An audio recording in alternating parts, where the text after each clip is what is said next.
Uh, and so we shall. Welcome, my friends, to the land of Rowan, a cold and comparatively small world.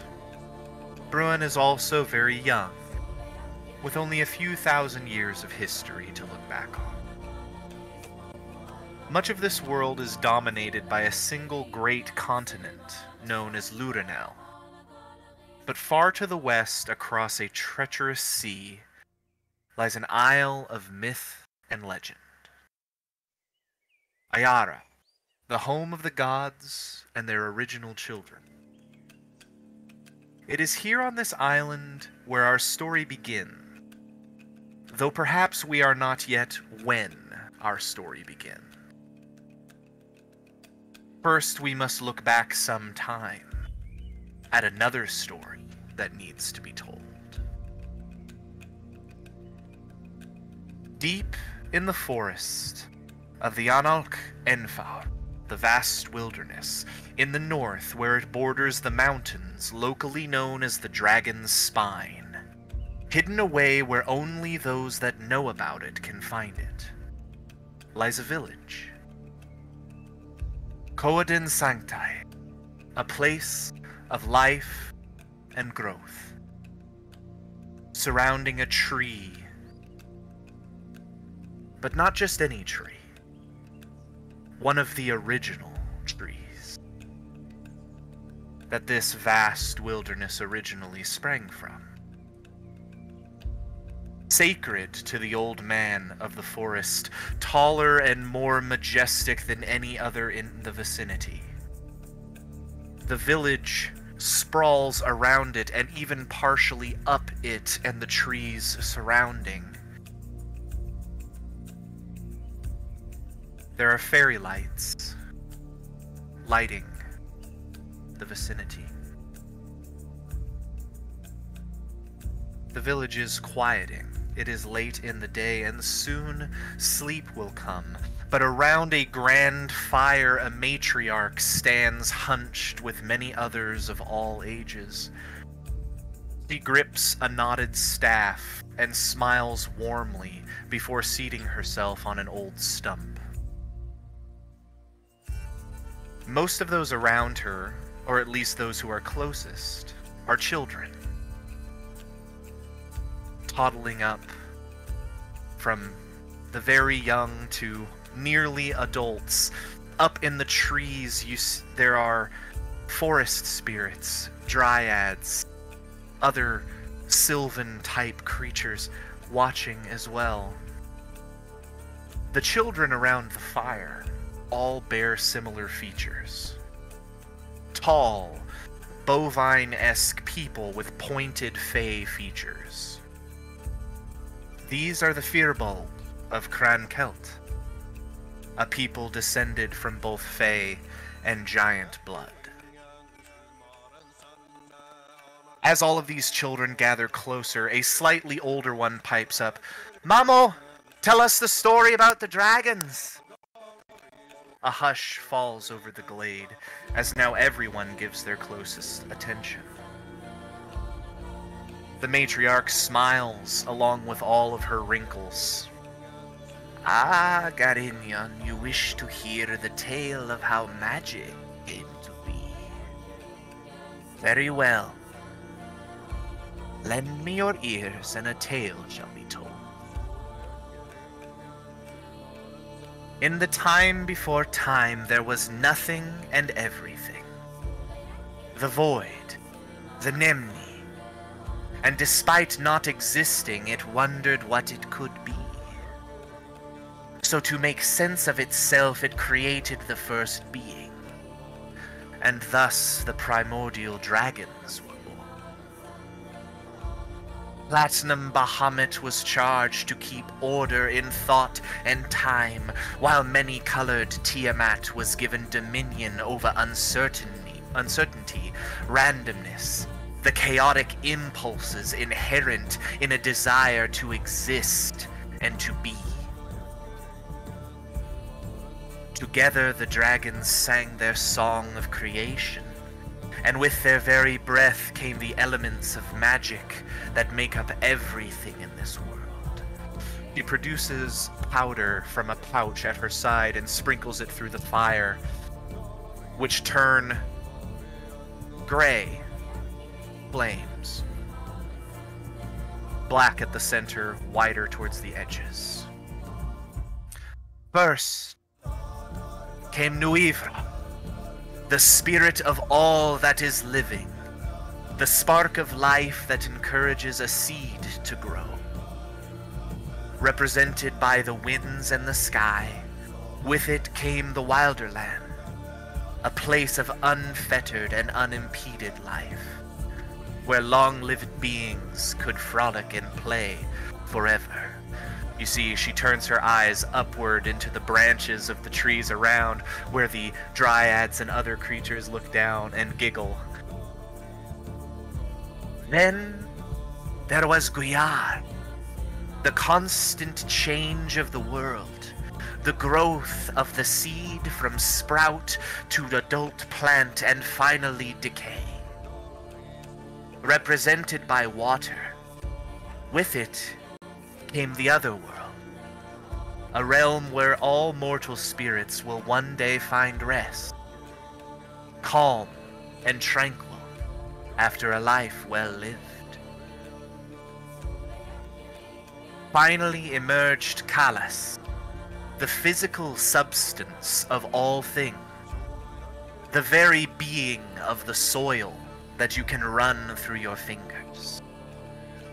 Kalas is represented by earth, a balance of Nuvra and Guyar, and with it came Bruin, a place where every life owes a death, a place where mortals make their home. These elements were the spark that created everything that came after. The gods, the giants, the fae, and many others since. The primordial dragons stuck to their duties for a very long time. But soon worship was given to their creations, and they began to be forgotten.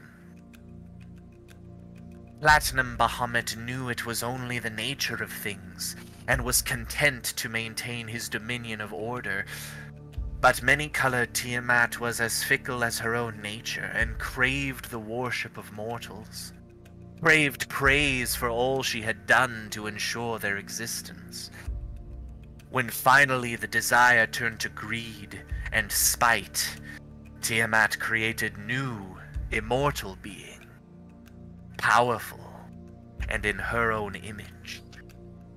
Dragons of many colors sprang forth into the world, bringing chaos and ruin to all the realms. And with that, another dash of powder into the fire, and it flashes blue, green, black, red, returning to white. The gods begged for help from Bahamut, and finally he knew he must act to prevent his sister from destroying everything they had worked to ensure could be created. Bahamut brought forth his own dragons, as varied as all the precious metals of the earth. Together, with the gods, Tiamat's plans were foiled and she was banished to her own realm. Though her dragons lived on, and had broods of their own. The primordial dragons teach us that magic is tied innately to the songs of creation, and that it resides in and around everything that is life. From the spark that tells a seed it is time to sprout, to the meandering but set life it will live, to its very substance and existence within the world. The Nemni, the void, wondered what it could be when still it was nothing. And that is where everything began. As the story comes to a close, the matriarch once again waves her hand, this time with no powder, and the fire dims, She stands, using her knotted staff to pull herself to her feet. Many folk begin to retire, to sleep, to dream. But seated not far from the matriarch, emerald eyes wide with curiosity and wonder, a Firbolg child, smaller than the rest, sits in awe and waits, hoping to hear another story.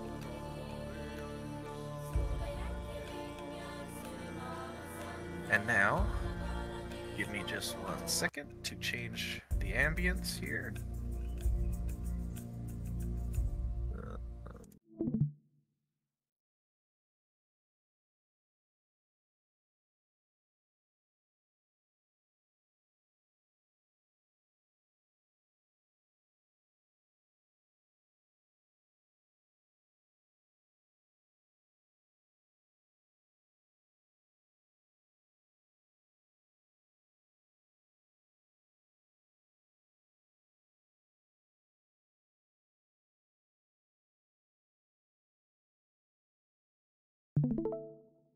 The stream is back.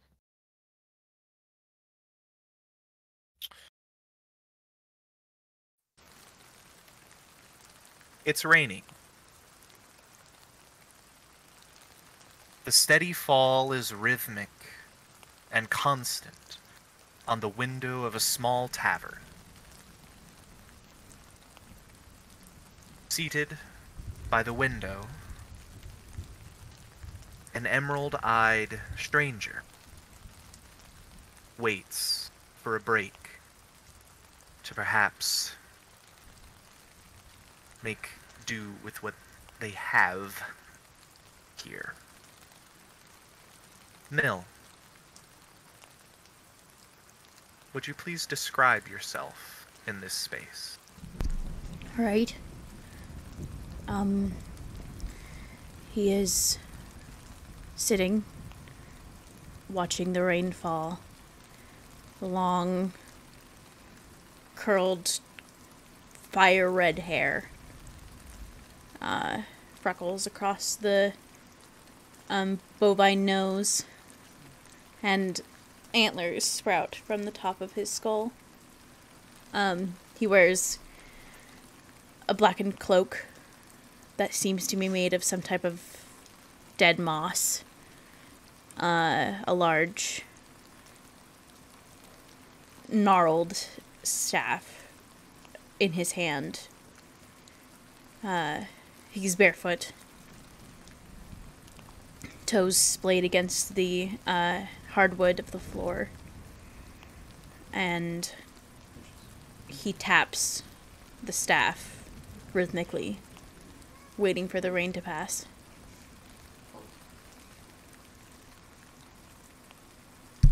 Mill, this is a cramped place, and not at all pleasant smelling. But it is quiet, and you do tend to prefer it that way. A half-eaten plate of simple bread and cheese sits before you, along with a tankard of what you've been told is tea, but it has a strange flavor, something you're not entirely familiar with. You gaze out of the window. It's strange for it to be so dark at this time of day, but the cavernous walls that surround this place keep the light of the sun at bay for most of the day. Even more so when there are clouds and rain. You wonder why you have come here. This community built into the walls of an enormous crevice, one that splits these mountains and provides the only pass through to the wastes further north. They call it the Last Bastion, the Cadarnal Terfinal, and it certainly feels like an apt name. There are many people here, most of an unsavory nature that you are unfamiliar with. But no one has attempted to rob you. No one has taken advantage at all. which gives you some sense of hope and comfort. As you take another bite of your food, a gruff voice barks over at you. "You planning on staying here another night, Fakin?" The tavern keeper, a large human man with bristly black hair and a mustache that completely hides his mouth when he talks, glares over at you expectantly. "It'll be 2 silver for another night. Or do you just want to pay for the full week?"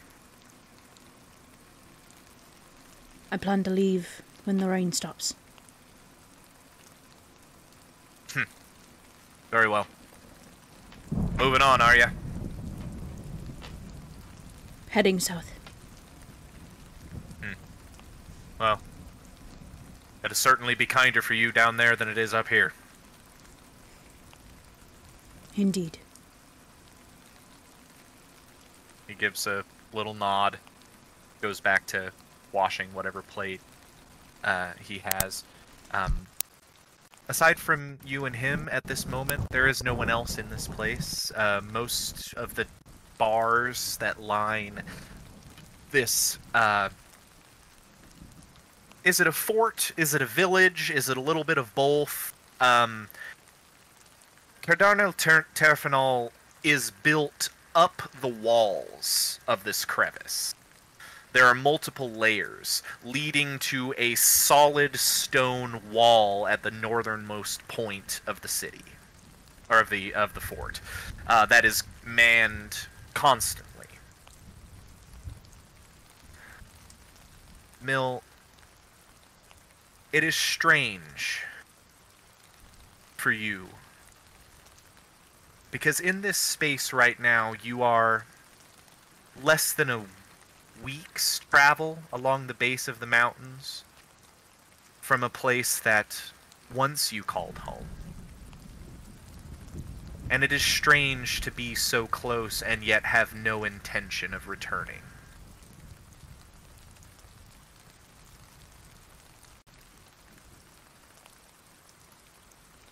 The rain patters against the window rhythmically, waiting.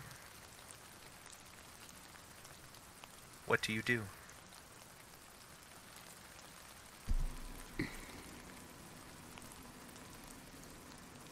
The Firbolg will chew at his nails before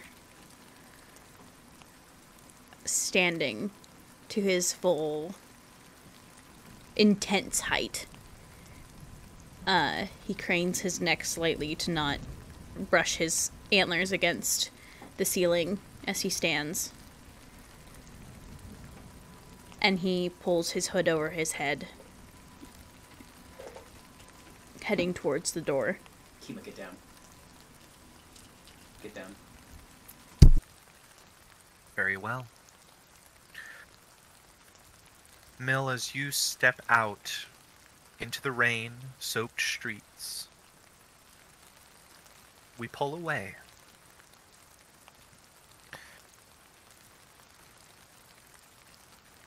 We can see now that we are outside of this tavern just how integrated into the walls of this crevice it is. Rope bridges connecting levels upon levels of shacks and shanties all the way up, higher than most can even see. On the northern end, a tall wall of stone has been built along with a gate. A line of defense against the creatures that terrorize the wastes beyond. It is near this gate that we find someone a bit more comfortable with their surroundings. Huddled in a cloak is a humanoid figure, accompanied by a smaller, more reptilian form. Jacob, would you like to describe and name your character and his companion? So, Alexander and his companion Wretch are, well, we'll start with the companion, as she's easier to see. She's not very large, probably about the size of like a golden retriever, like truly not a big creature by any means. And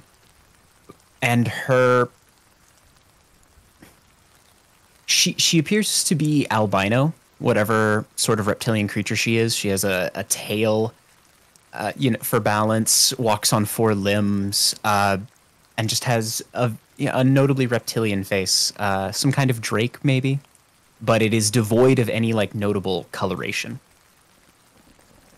even at the eyes.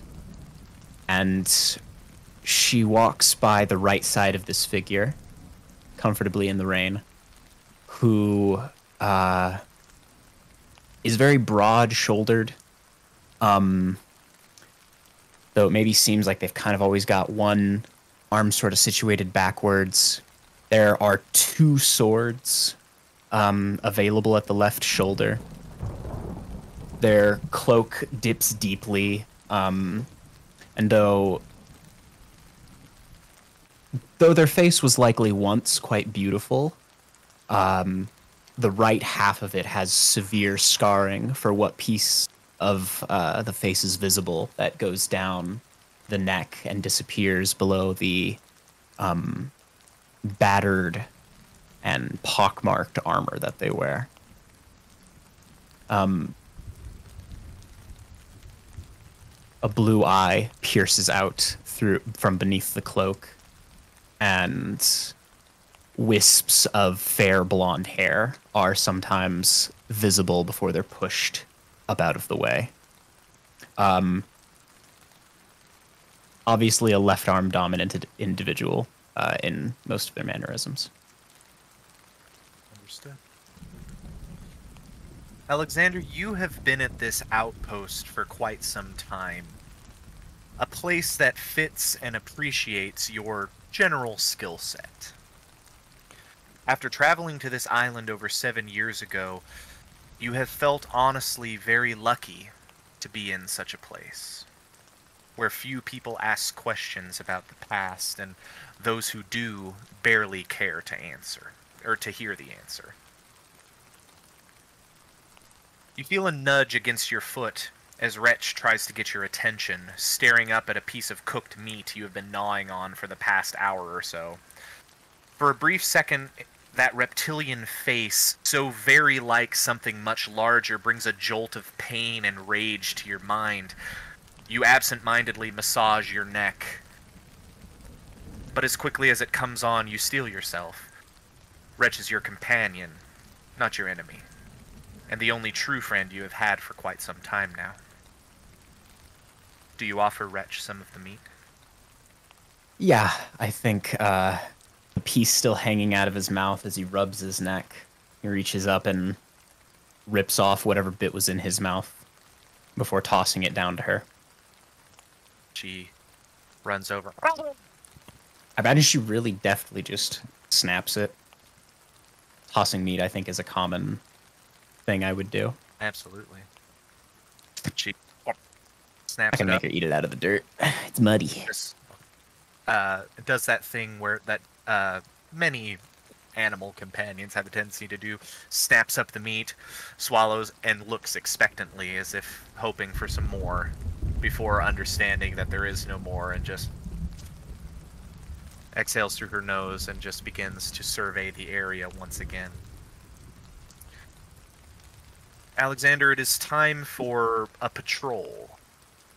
You are not patrolling the wall today. You are patrolling the main thoroughfare of the last bastion. Some call it the High Street. It's truly the only street that fits in the bottom of this crevice. You know that you are going to be bombarded with offers to purchase potions that most assuredly don't work, amulets that most assuredly don't work, things that are meant to protect people from dark magics of the Fae in the forest to the south, or dark magic of the witches in the wastes of the north. But most of these charlatans that exist here have learned that they're not going to get much from you. As you and Wretch begin to walk down this high street, you eventually come to a common area of sorts. There are many cages here, containing things that have been captured in the wilds. As you pass, you can't help but make eye contact with one of those beings, surprised at what you see. Malin, can you tell us what he sees in a cage that is nowhere near large enough, even for such a small being? Yes. And I decided to go no antler. But in the cage is a small, naked dwarf with mud and Orc or dirt. gnome? Or gnome, sorry, gnome. He's a small, muddy gnome covered in dirt and red and black body paint and beautiful spirals and twirls, but noticeably done himself. No one else willing to touch this little creature. And in stark contrast to his naked body lies a beautifully carved wooden mask, both threatening in its appearance but beautiful in its craft, almost at an odds with the chaotic body of the little gnomish creature. And he is spitting curses violently in a language you cannot understand, but it flitters and flutters, sounding similar with tiny little inflections here and there, but all spiteful and hateful. But since he is a little guy, it comes out very soft and sweetly. Is the language Gnomish? Because I do speak it.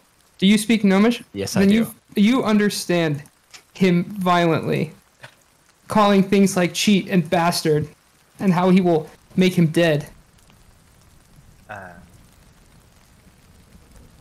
Oh, and can you just go ahead and name your character for me? Yeah. The name of the creature that is captured in the cage is Timble Onshu. Yes. Anshu, from within this space, as you spit your curses, you see a haggard man and something else, something lizard or dragon-like at his side. The back wall of the crate, Alexander, is stained with this gnome's own blood. Designs of jaws and teeth, scale and flame. Anshu, the red flame burns within you. The red flame that will consume it all. Everything, everyone. All of it will succumb to Anshu, the last of Clan Timble. But you are trapped in here, in this space, letting a human man stare at you as his draconic pet sniffs curiously below. Anshu, what do you do? A hand will reach out from behind the bars and extend with an open palm. Which hand do you extend out? Is it Anshu's right hand? Yes. The figure will kneel down. Not kneel, but like crouch. Cloak still very much obscuring most of his form. But so he's closer to your level. Who cheated you? In Gnomish. He'll just beckon. His left hand extends out, the palm facing upwards beneath your hand. Great. Within grabbing distance, Yeah. Crystal will snap, or not Crystal, fuck. Anshu will snap down onto his wrist and pull him in towards the bars as hard as possible. Wait a minute. Sure. Anshu, go ahead and make an athletics check. Alexander, athletics or acrobatics. Right. to Go combat. with, I'm gonna go with acrobatics for this one. Ooh, rolled real low though. Yeah? I did. It's an 8. Ooh, that is a 7 plus 2 for a 9. So, Oh, barely beat him. weak boys. Anshu, you clamp down on the arm, and Alexander, you're like, what? And you feel yourself just kind of pulled forward. Your hand is not big enough to go through the bars, so it just clangs into them, the wooden bars. And this little gnome is strong, and he has a tight grip on your hand, and is trying like mad to pull your hand through the bars that they will not fit through.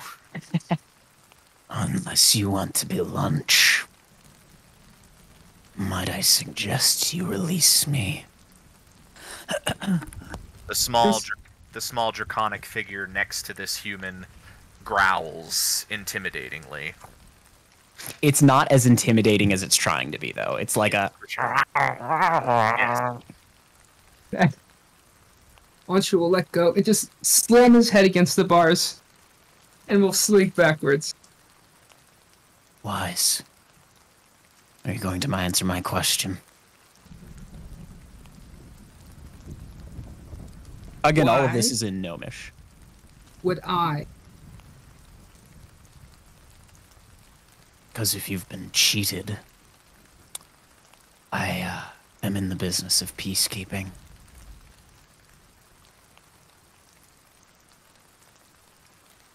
Your kind cheated me. Do you have a name? What do they call you animals? Enjoy the cage. And I'm going to stand up and continue my patrol. Right. As Alexander goes to leave with Wretch, as Timble Anshu is here in his cage, the first person to talk to him in quite some time after having been found somewhere to the south, attacking some patrollers and being brought back and thrown into a cage. We're going to leave this area as well. And we actually now will leave the fort, but not far away. For we travel to a mountain path that itself leads on a secret trail towards this, the last bastion. At this elevation, the rain is more like sleet, and it slows the travel of the two who walk along it. Blake and Geo, whom do we see accompanying each other along this treacherous path? Want to go first, Gio, or should I? Go ahead. All right. You see an Eladrin woman of fair skin, dull, shoulder-length red hair, yellow eyes, dressed in shades of brown and green, and there appears to be like layers of bark twisted into something resembling perhaps like armor on her. And then I actually have a picture I'll drop into the chat real quick here.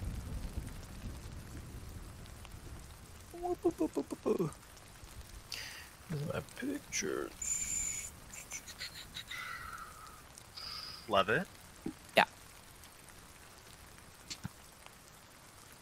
And can you go ahead and name your character for me as well? Yes, this is Silvery. Silvery. Silvery Cranbraith. And who is accompanying Silvery on this mountain pass?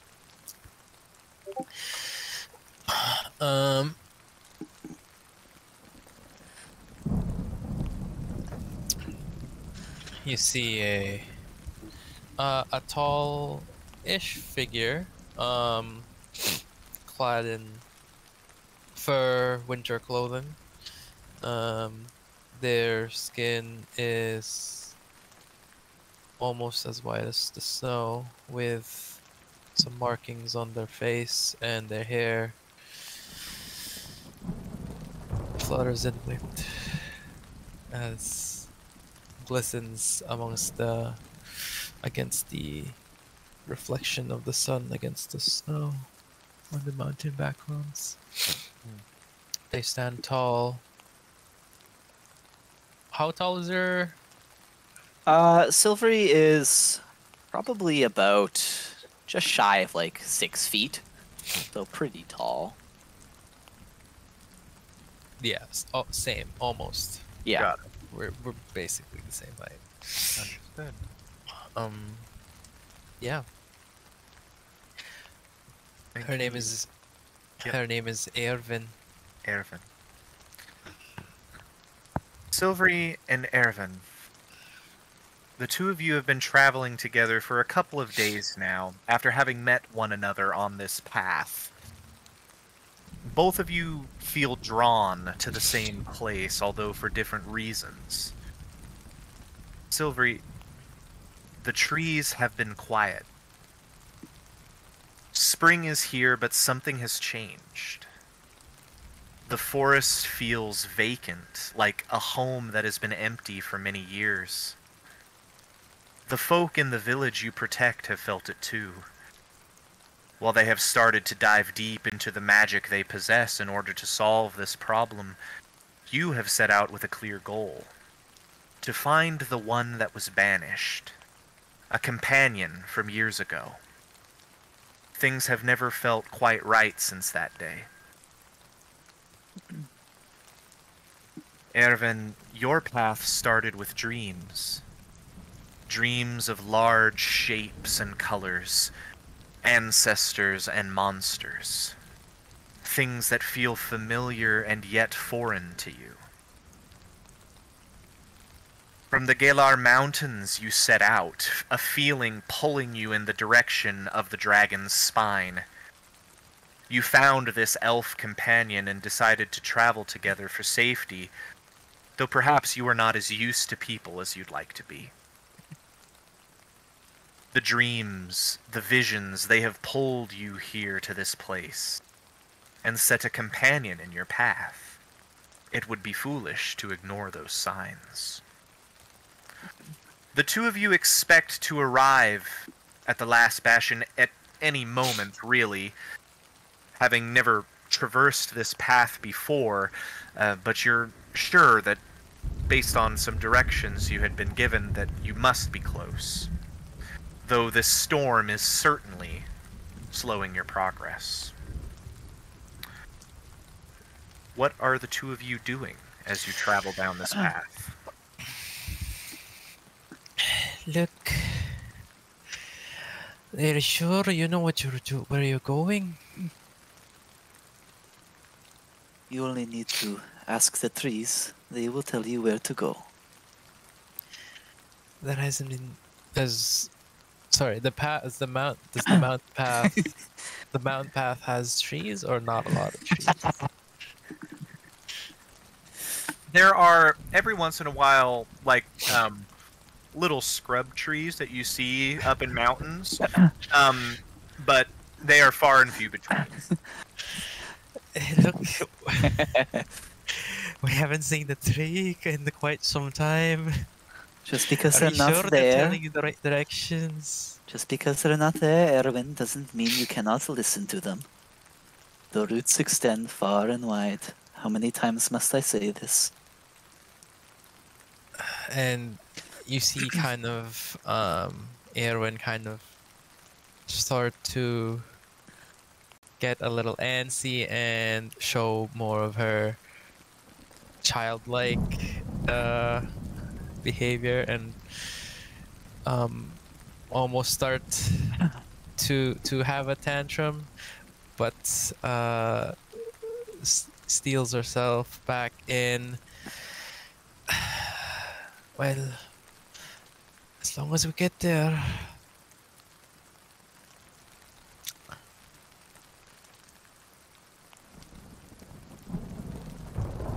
Cool. Yeah, I don't think Silvery has a response. Silvery is content to walk in silence, Fair enough. listening to the sounds of nature. In this moment, I'm going to ask for the first roll of the campaign.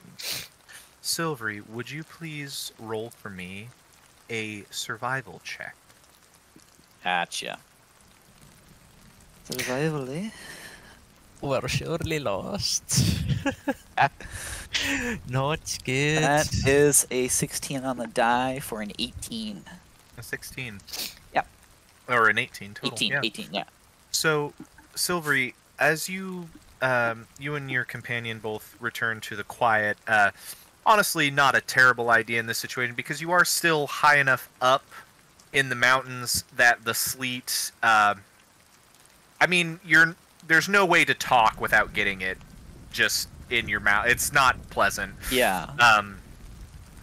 And it is really coming down. But you know that truly there is from the last tree that you had spoken to get a bit of direction. You know that you are on the main path, and you know that the main path leads to where you want to go. There have occasionally been other small paths that have diverted and very quickly gone out of sight. Some of them may be animal paths. Some of them may have been paths used for certain, like some scouts or other people that traverse these mountains. But the path you have been on, you are certain is the right one. Although, you know that no matter what, the only way through these mountains is to get to the location you're trying to get to.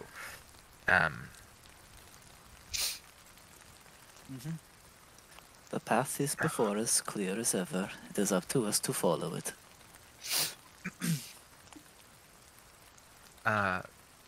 Do we have any like did I have any indication on like how much further till the last bastion? You would you expect to see, you expect the path to start going downward pretty much at any time. Sure.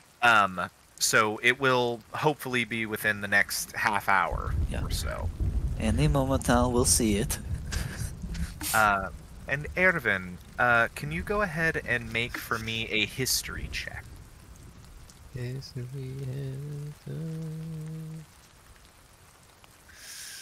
Oh, that's a 13. 13. Erwin, you know where the two of you are headed at this point, as it's the only place this path could possibly lead. You're not from these mountains, you are from different mountains to the south, but you're not unfamiliar with the terrain here, and you're also not unfamiliar with the stories of the place to which you are heading. The last bastion is relatively new in the history of the world.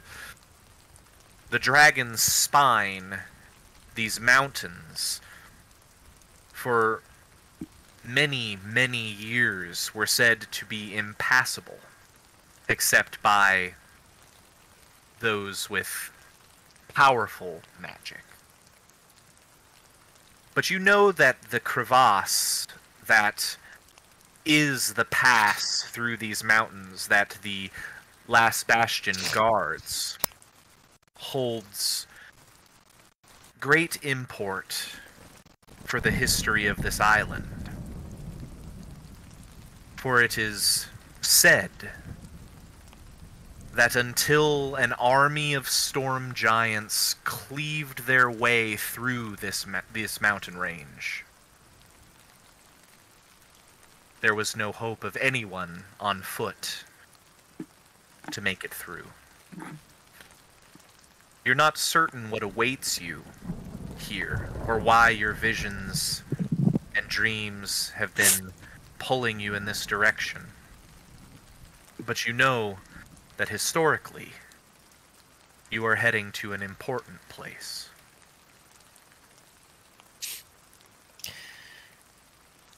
What has Silvery told Irwin? Silvery has said that she is heading for the last bastion. There is someone that she must meet.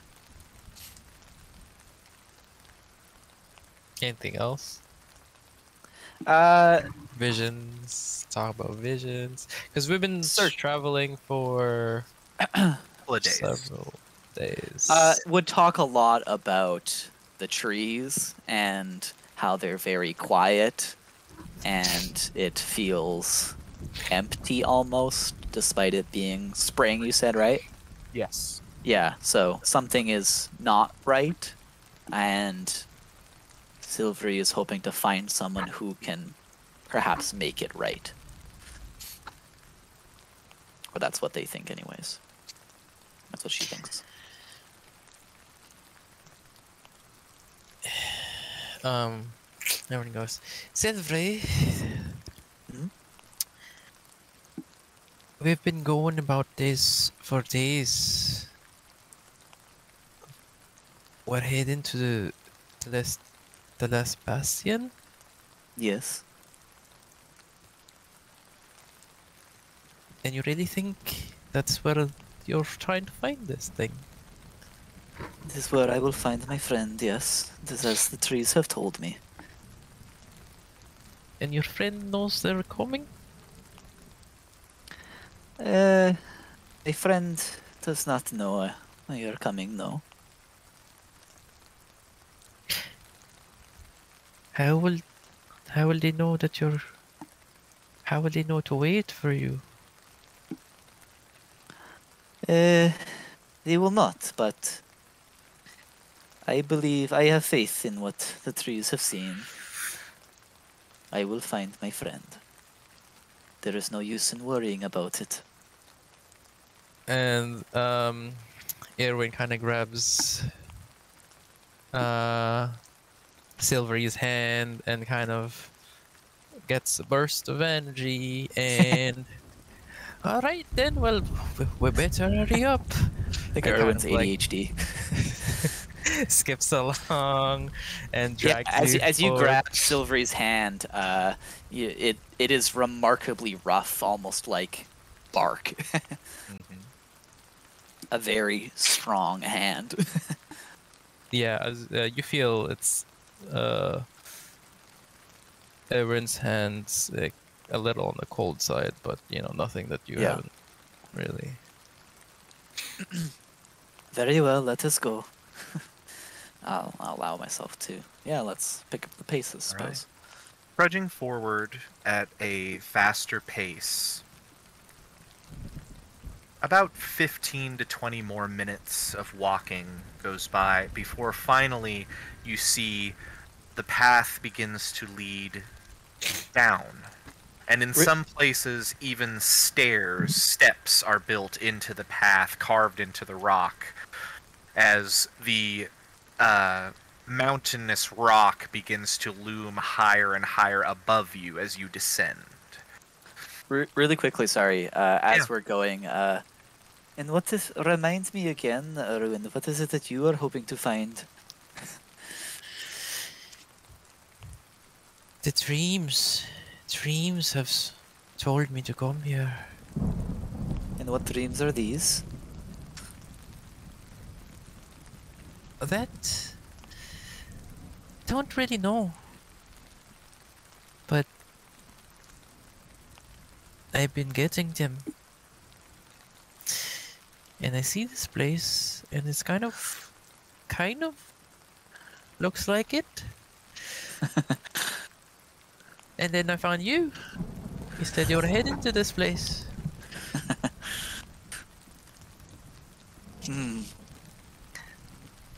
Well, I suppose it is as good a reason as any to come to this place. Cool. Perhaps to doubt, but we'll move on. Yeah.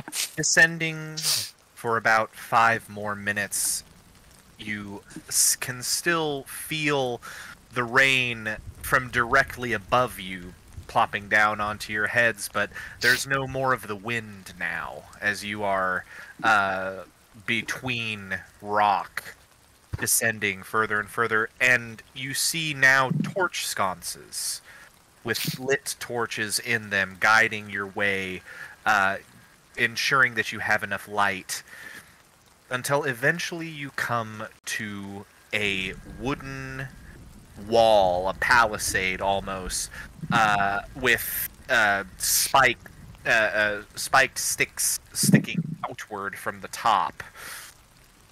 And set into it, there is a simple wooden gate that is closed.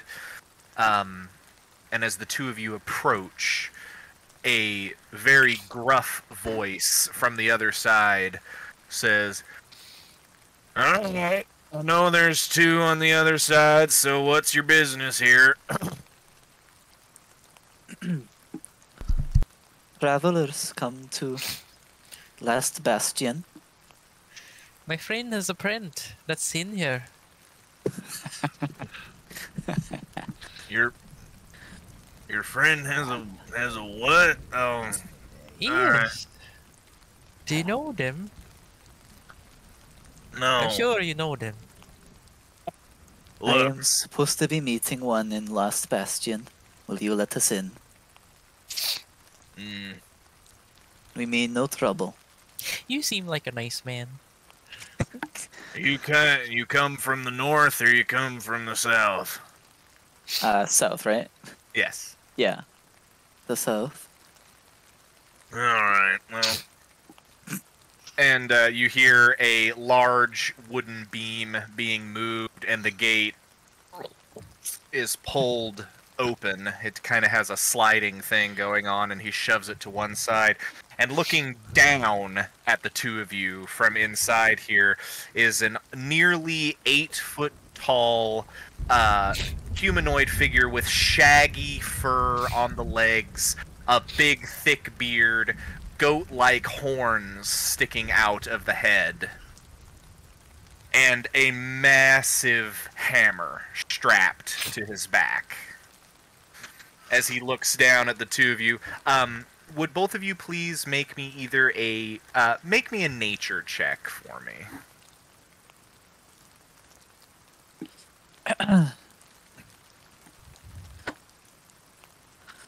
It's always wild 10. to me that nature is int-based. A 9. A 9? And Yeah. what'd you get? 10. 10? I'm That's still. supposed to be smart. Oh, it's okay. This is not a high DC. Yeah, that's okay. Silvery, you have you know what sort of person this is. This is an Urishk, a Fey being very much like a satyr or a faun. Although this is certainly one of the largest that you have ever seen, but you have met them before in the forests where you've been. And Erwin, you have perhaps not met many Urishks, but you are familiar with enough of the Fey community to know. This one looks down at you through like his scrunched up face as he says, "All right, so let's see. We got a half giant. We got an Eladrin. All right. So, look, if you're gonna come into the Last Bastion, there's a couple of rules you gotta follow. Okay. Well, first one, don't go out the gate at the north end unless you have permission to do so. And the second rule is if the Last Bastion is under attack, you have two choices. You either fight and help defend it, or you fuck off back south. You got plenty of time to run. Just get out and go. Those are your two options. There's no hiding in barrels. There's no doing any of that. If you're gonna stay here, you gotta help us keep it safe, alright?" Sounds good to me. Alright. Well, just be careful. A lot of people aren't quite used to the height. And he gestures the two of you in, and you see he slides the gate back closed and takes a truly massive rectangular beam and slots it back into place. Are you expecting a fight? This is the last bastion, kid. We're always expecting a fight. Kid, that is an interesting way to refer to me. Oh yeah, you're an elf folk. Yeah, I suppose I should ma'am. Is that better? I Why don't we try friend? If you need don't. help, Sure. That friend works. Yeah, that's fine. we'll be on our way then. Yes. Yeah, for sure. You see, you guys start to walk away, and he gives a little wave, and he says, "If you're looking for a place to stay, well, there's places down there, and most of them are cheap. None of them are comfortable." And he just goes back to sit, and he's got like a chair here set up behind this gate. He seems to be the only guard on duty at this particular space. Thank you, mister. I'm Erwin. Erwin, well, pleasure to meet you. My name's Pfeifferon. It's a pleasure. And he reaches out just truly a massive hand. Gives a little handshake. Even you, who are, larger than average person, the hand just encircles your entire wrist and hand and just gives a little shake. He says, "If you, yeah, it's good." I shake his hand, and he'll feel like kind of like an arc of electricity, really quickly, like nothing harmful, Yeah. just like a tingly. Static. Like when you discharge when you touch somebody. Yeah. Yeah. And I say, in Elvish, have a good day. You see, he screws up his face a little bit as he hears that, and he says, "Yeah, I understood a little bit of that." And he replies back in a. Do you understand Sylvan? He replies back in he replies back in a language that is slightly similar to Elvish. You can still, even you, Erwin, can still kind of understand what it's like. The difference between Italian and Spanish. Like, you can definitely still kind of understand bits and pieces of it. And he's like, "Yeah, for sure. Yeah. Have a good day. Pleasure to meet you. You guys seem fine. Don't eat anything that you're not willing to pay for." Right. Off you go. Do your thing. Wow. He has seen enough Fae that he knows he has to say that. Yeah. Hilarious. And as he gestures the two of you, you proceed past, and there is a wooden walkway with a rope. And as the two of you go to it and look, you stare hundreds of feet down below to shacks and shanties and other such things, rope bridges crossing every which way, torchlight, and far below you see more lights around, indicating that there must in fact be a bottom here.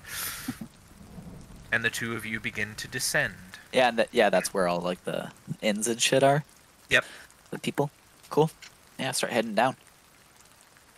Surprisingly, despite the height here, and despite the apparent chaos of the rope bridges and such systems, it is rather easy to make your way down to the bottom. It's more wooden stairs than anything else, but this path that you're on seems to go directly to the bottom. It seems that it was built with keeping a guard in mind, so it is not difficult for the guards to get up here should they need to. And as you make it after a few more minutes to the bottom here, Silvery, I'm going to have you go ahead and make a perception check with advantage for me. Okui dokui.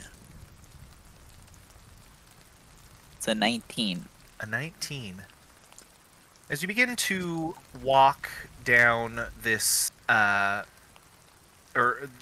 towards this high street, you see just off to your left and ahead of you a healthy, full-grown tree down in the bottom of this canyon, surrounded by terrible buildings and nasty smoke and just the little bits of water that are coming down from the rain, able to get to it, but healthy nonetheless. Silvery fully stops. Yes.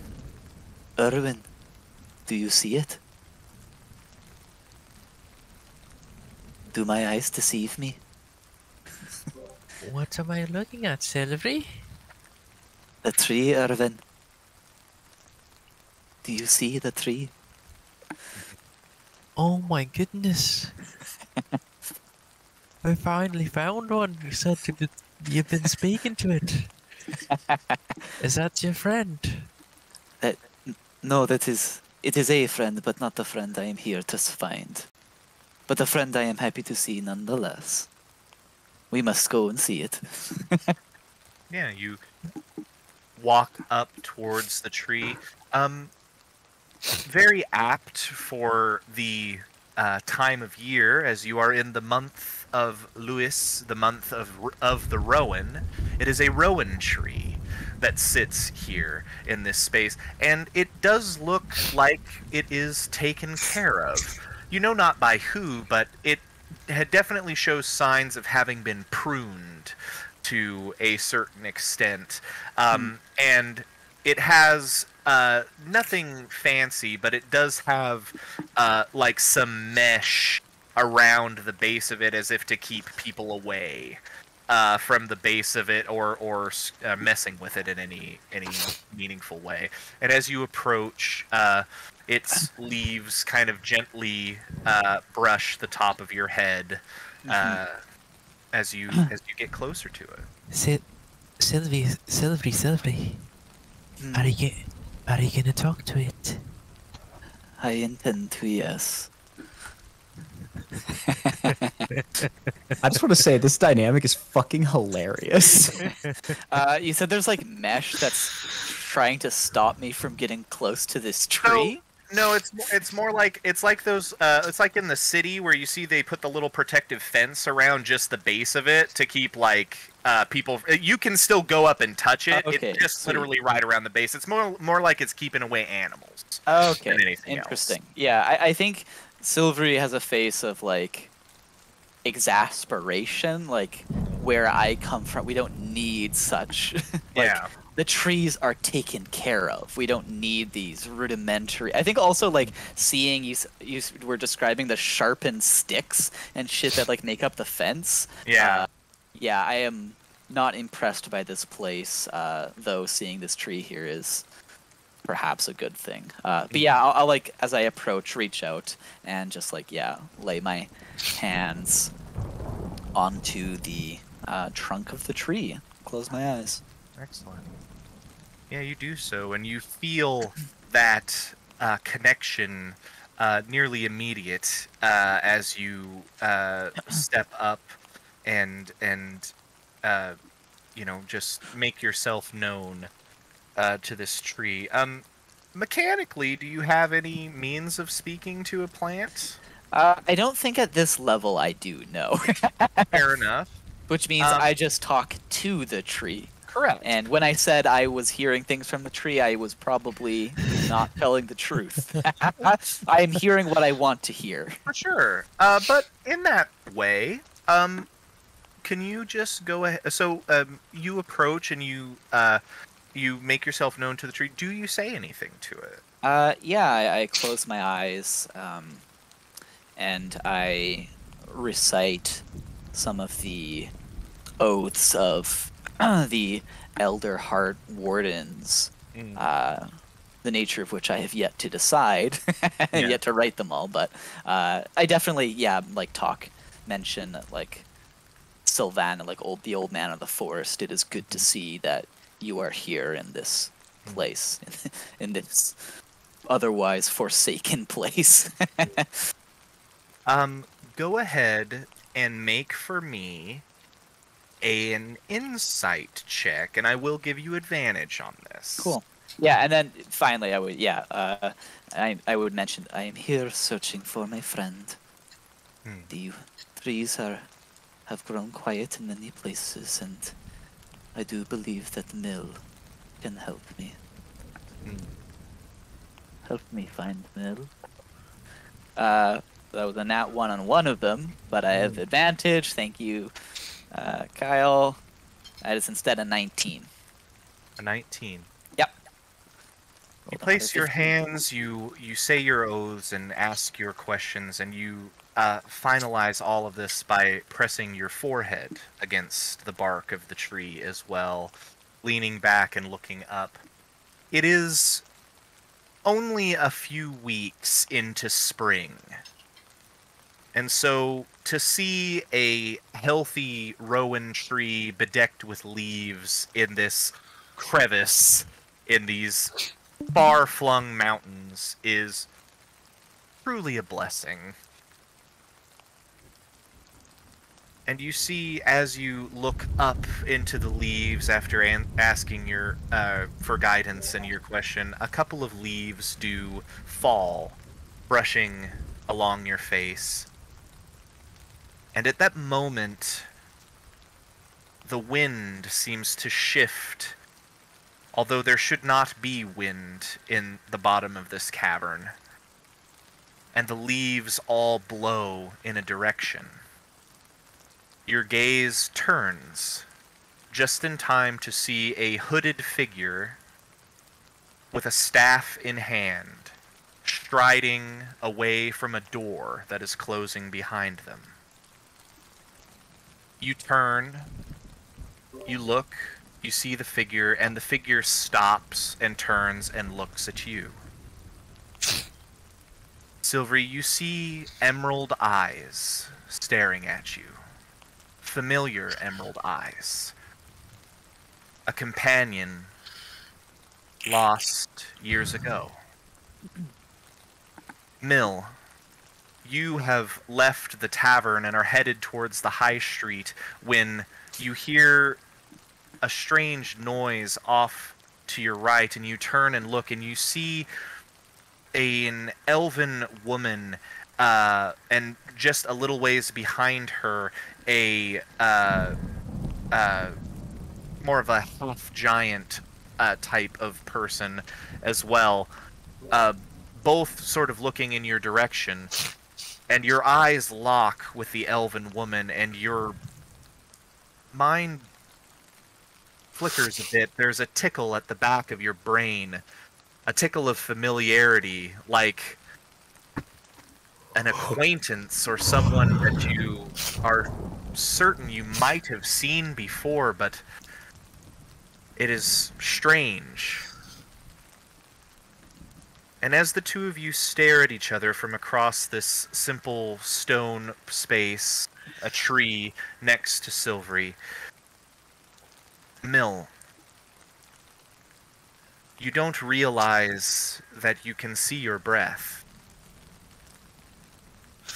It's no longer raining. It is snowing. Hard. From above. We flash back to Alexander and Onchu. Alexander, you are preparing to walk away from this terrible little gnome in a wooden cage when you hear them. The horns. I crouch back down and I make eye contact with the gnome. You will answer 3 questions, and then I will let you out of this cage. What is your name? Anchu. Anchu. I see you have drawn dragons. Have you killed them? I would never. Can you fight? I can fight. Okay. Is this cage locked? Is it like an outward mechanism or? There is a so the front part of the cage with the bars would drop down, and the lock is on top, so that nobody could reach through and unlock it from the bottom. Yeah, I'll open the cage. Yeah, for sure. You go. I'll unlock it, but before I open it, I'll hold Yeah. the door shut, and then I look down. That horn calls you to battle. And then I lift it upwards as I stand. As you go to do that, Alexander, you hear the horn again. And your mind begins to race. 1 for north, 2 for south. A few more seconds go by, and you hear the horn a third time. 3 from above. I would like everybody to roll initiative. I can do that. Silvery, what did it say? Fuck! There's a fucking dragon. Fuck! That's a 4 for Silvery. That may change today. That's a 3. Oh my God, you guys. I rolled a 19. I just cannot roll good initiative. I rolled He's got their no, a 12. But when do barbarians get the advantage on initiative? Danger sense? Do you have that at second level, I want to say? We're at Alexander, what did you get? 14? I got a 19. Oh, you got a 19. Got it. Mill. 10. 10. But Alexander. Fucking Rangers. I just realized that Jacob and I just switched classes to the 2 campaigns. Yeah, you get danger sense at second level, barbarian. But danger sense. that doesn't give you. The, Oh no, that's No. just advantage. No. That's Dex saves. That's No. It's, There's like a rage I thing you believe can it's get. Level 7. 7 Yeah, you're right. Well, sad. instinctive pounds or something. Feral instinct. All right. Give me just a second to get us some dope battle music.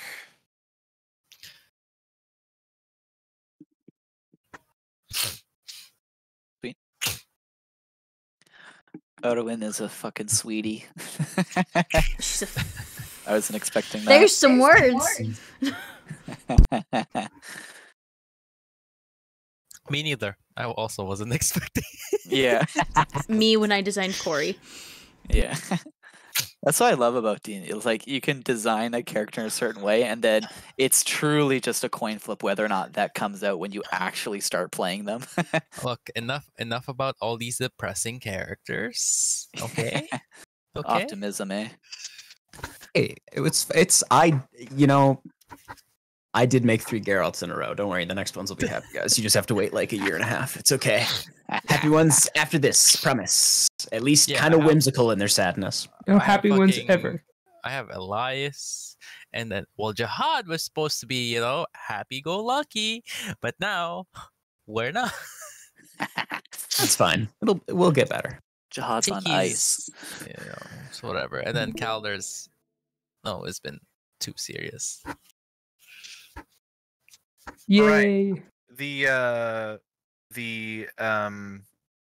stream is back. I use this thing called Shard.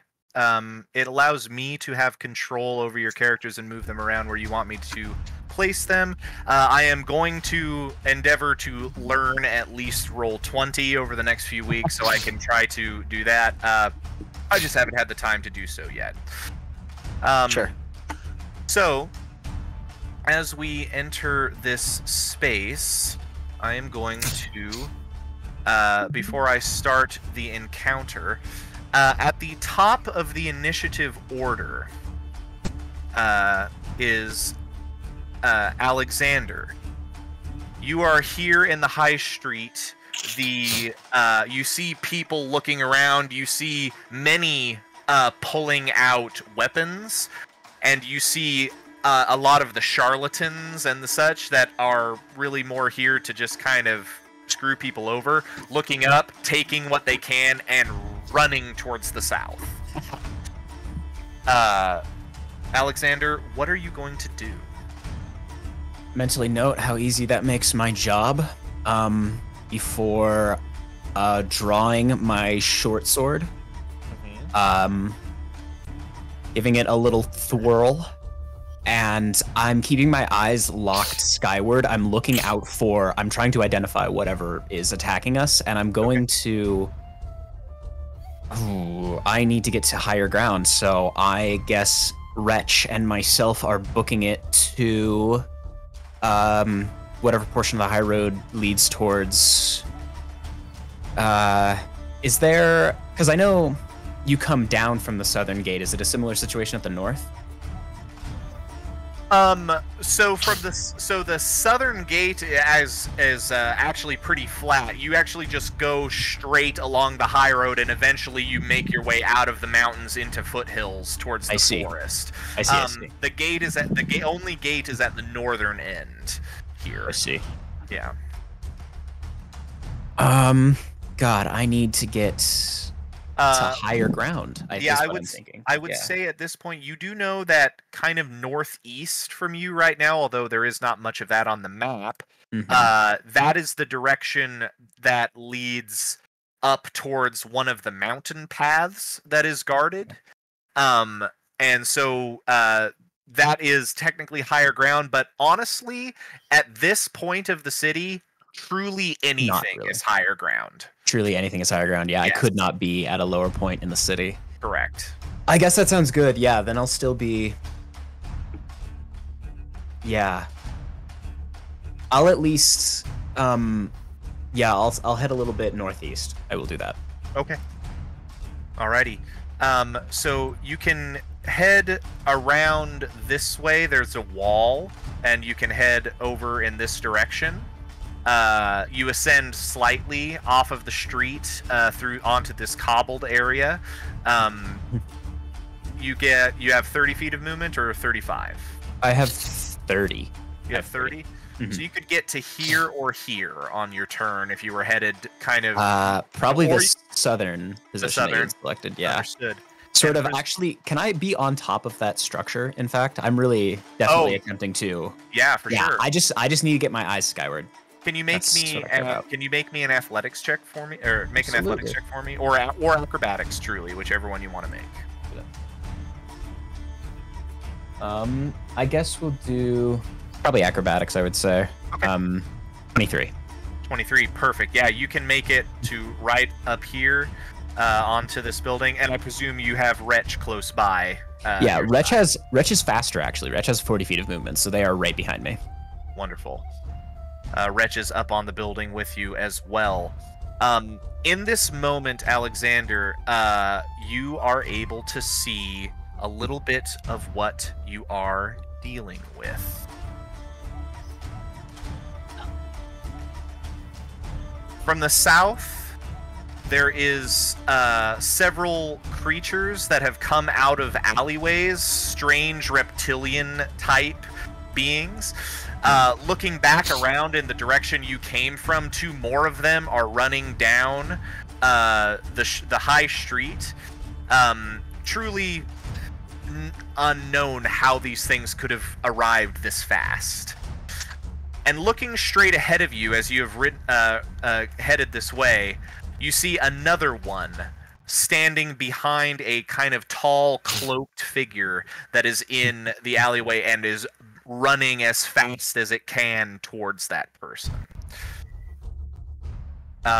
Is that the end of your turn, Alexander, as you arrive at the top of this? And fire?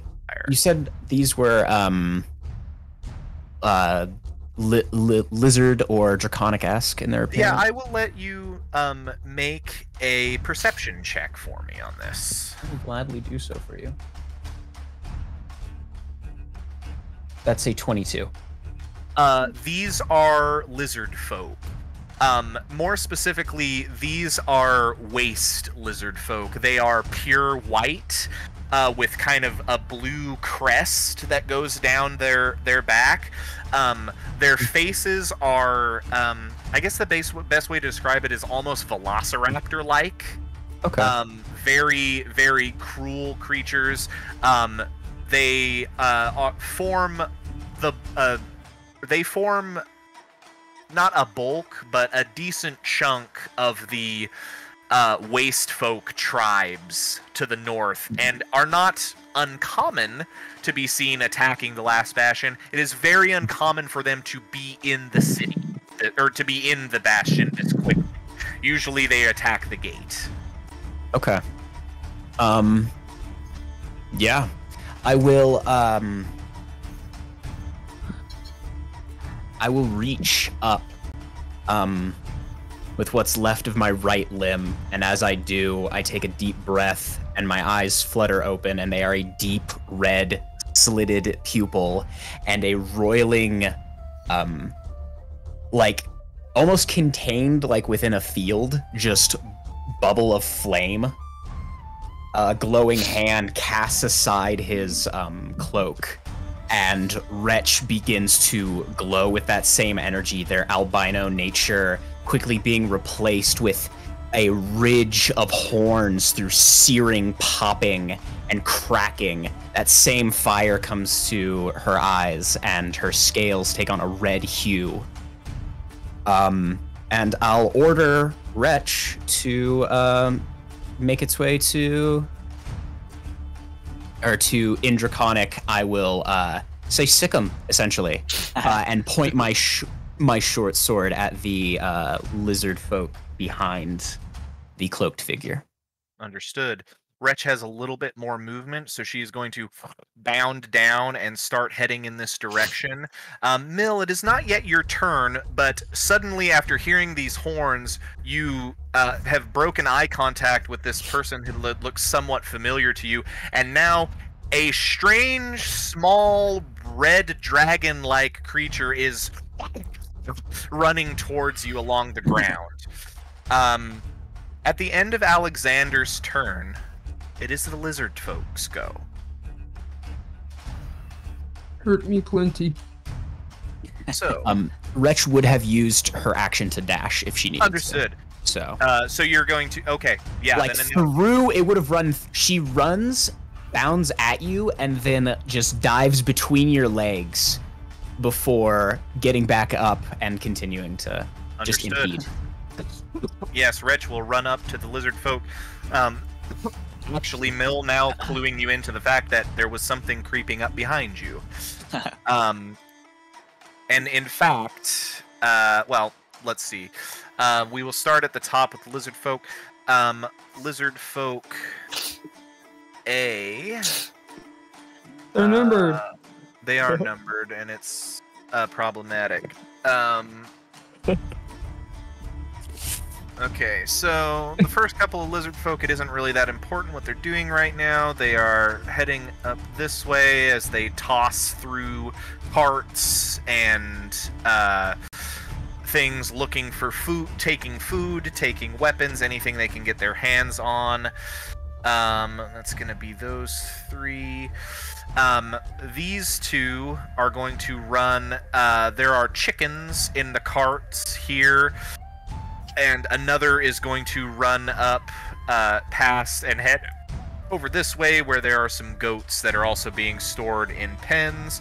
They did not roll high enough to notice the small gnome in a cage that had been opened. And let's see. Would that be an opportunity attack?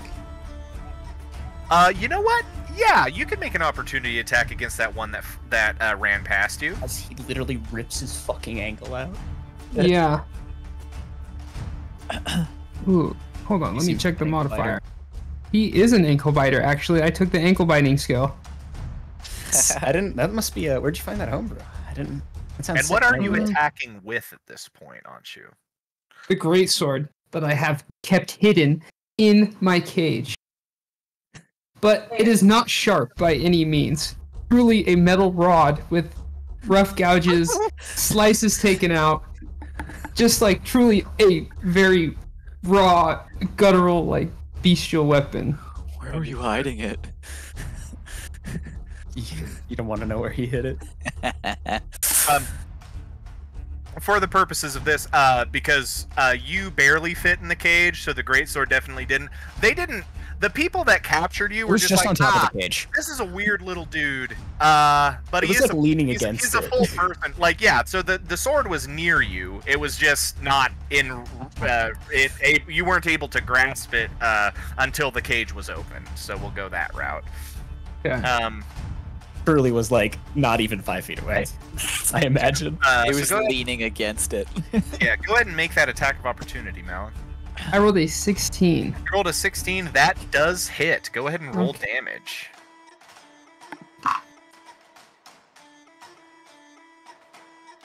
That is a 10. 10 points of damage. Reaching out as this lizard folk like runs right by your cage. Anshu, you grab your blade, and how do you attack it as it runs by?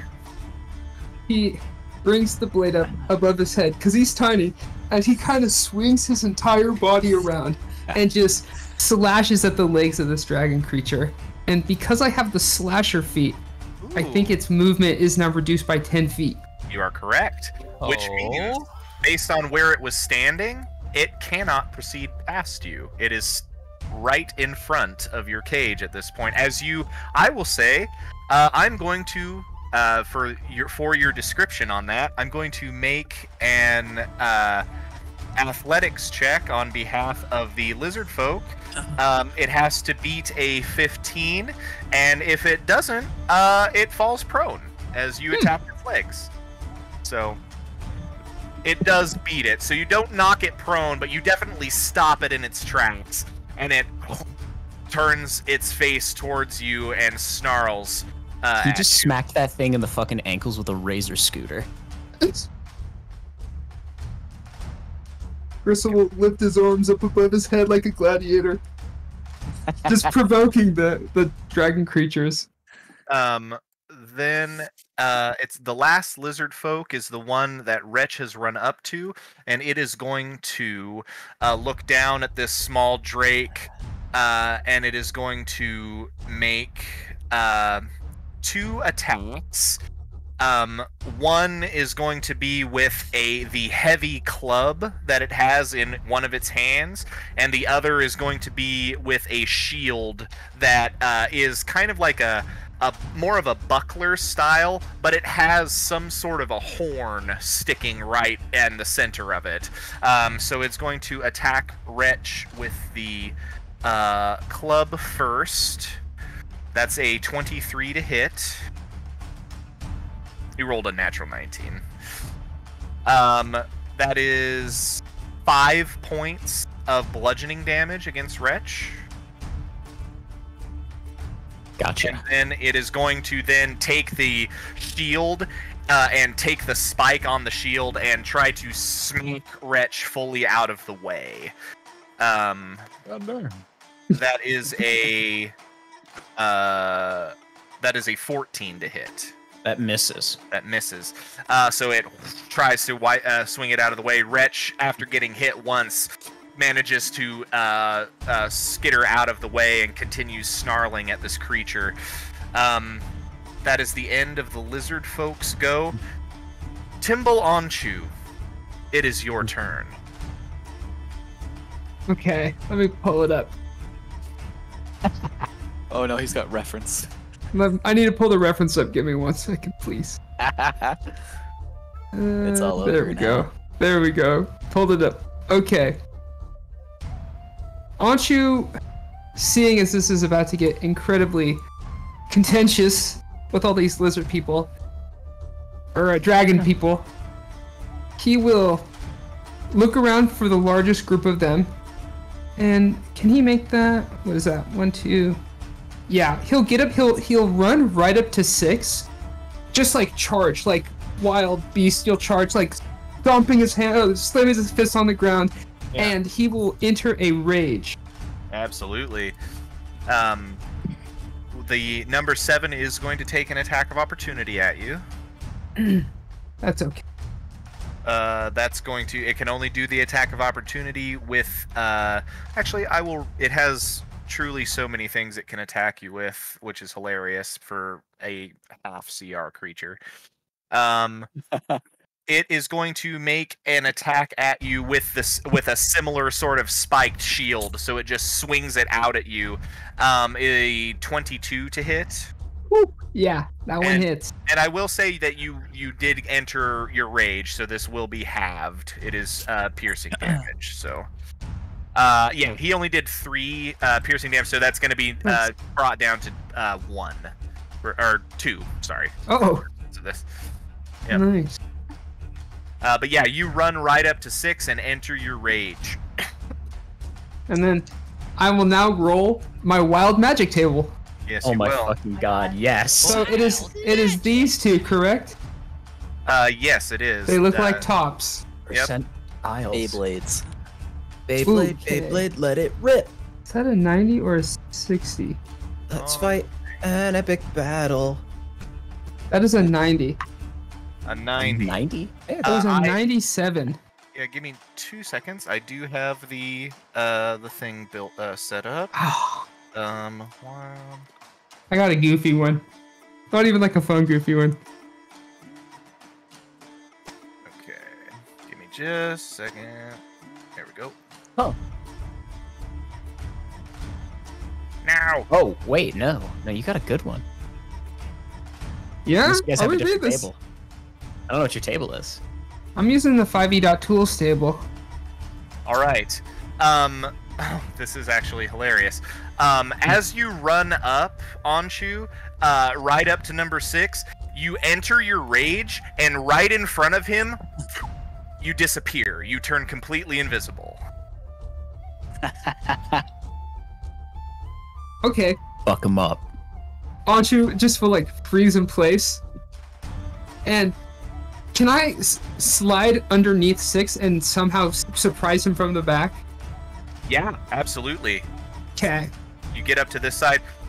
You notice that despite your small stature, you do tend to take heavy steps. Something you notice, Anshu, is as you disappear from view, your sword out behind you, your feet stop making noise on the ground. And you slide under this creature and come up behind it. What do? Let me see if I have it. I do have it. I'm gonna reckless him up. attack. Yeah, go for it. I will say, if you don't want to go reckless, you have advantage. You are invisible, Oh, and you okay. have this thing completely surprised. Then I will just attack it. And Go for it. okay, bad. First one was a 3. Second one was a what is that? A 16. A 16. 16 does hit. Go ahead and roll that damage. Oof, this was a rough one. That's gonna be a 7. 7. 7 points with you do 7 points of damage to this lizard folk, and as you swing your sword and it collides with this creature's back, you pop back into existence, visible again, having made an attack. But yeah, you got the drop on this thing, and it was not expecting. It wasn't expecting you to run straight at it, let alone then appear behind it and try to stab it in the back. Did you add your rage damage, Malin? My range damage? Oh, Yeah, when you're raging, you add damage. I think you I think, get so- a. Oh. I think it's like your proficiency bonus or something. Yeah. It'll tell you. Okay, so that would make it a 9 then. Okay, 9 more, yeah, or 2 more points of damage. Got it. It's been a while. Been a while. And then, can I use this opportunity to like intimidate the other dragon creatures? Yeah, I was. What do you do to intimidate? Russell will once again put his hands above his head Anshu? and Draconic or Anshu. What do I? I'm just getting Little too people. excited. It's Crystal 2.0. Anshu will lift his hands above his head and say, "I can, and we'll do that again."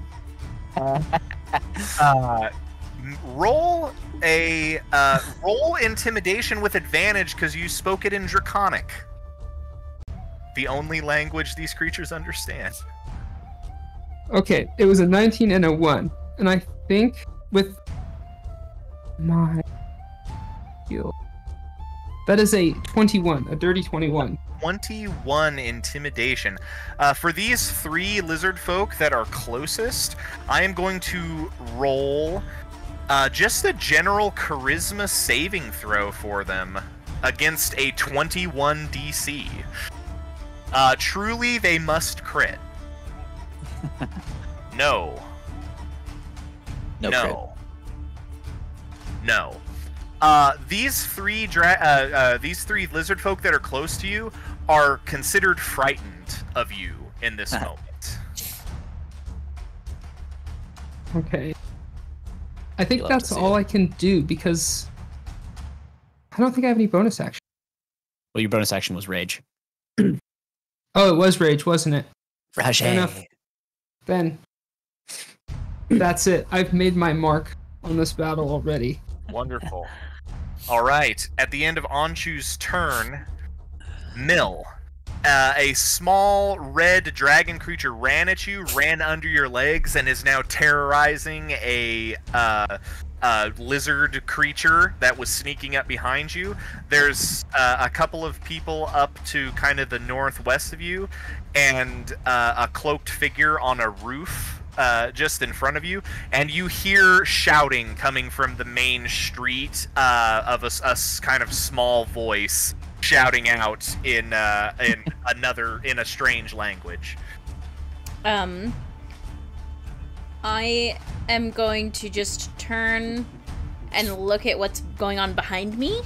Mm-hmm. And upon seeing this small red draconic entity fighting another, I think white. Did you say they were white?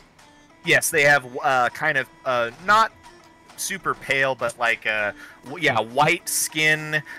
Skin as white as snow, and like a blue frill that goes down their from their head to their spine. Yeah. Mill is going to. So I have a question. Yeah. So the symbiotic entity that Spores Druids get, Yes. it's kind of stupid that it's an action. Yeah, it uses later, uses right? a wild shape. It's because it uses your wild shape, and the only thing that the only druids that get to use their wild shape as a bonus action are moon druids.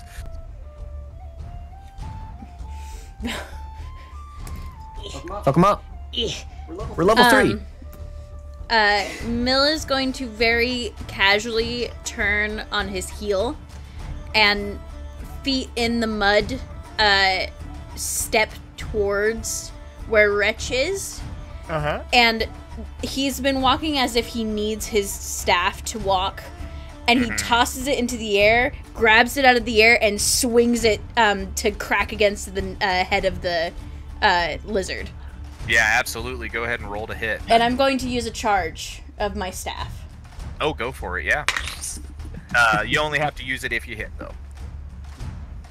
That is a 23. That definitely hits. Go ahead and roll damage, use a As charge, you and hit, yeah. Wretch uses her reaction, looks up at you, and a burning light roils out of her throat, and she spits it onto your weapon. Hot. The attack deals an extra 1d6 fire damage. Hot. I didn't need it. No. Bro, your cat just puked. You might want to clean it up, man.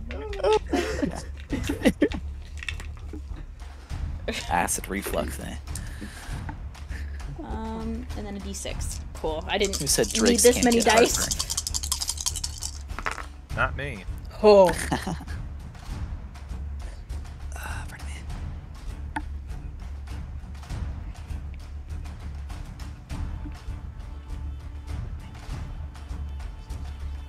That is 28 points of damage plus 30 points of damage.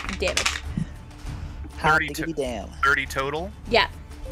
You walk up, you swing your staff around, and it clocks this lizard creature in the side of the head, and a little burst of fire joins with it. And this creature's face catches on fire, and it starts to shriek in pain as you watch bits of it begin to necrotize and start to fall away. And a few seconds later, as it gets to its brain, it just collapses to the ground as fungus and other such things begin to grow on the creature, eating away at it rapidly. That lizard folk is no more. May the Iron have mercy on your soul. Wretch pants and looks up at you.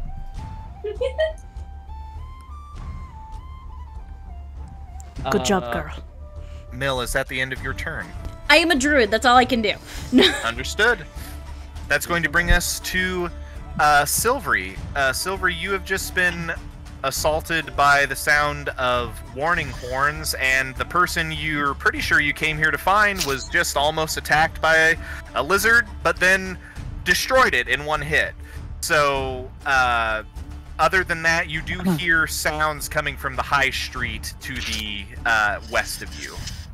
Yeah, I think Silvery is still going to make her way over to Mill.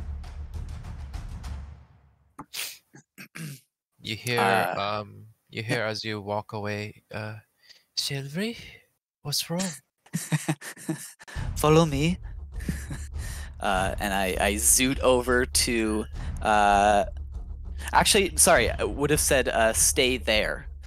Stay there, Erwin. No, I am going to Mill though. Yeah. I boogie over to Mill. Get closer. I reach out to Mill and place a hand on his shoulder. Mill, it is me. Silvery.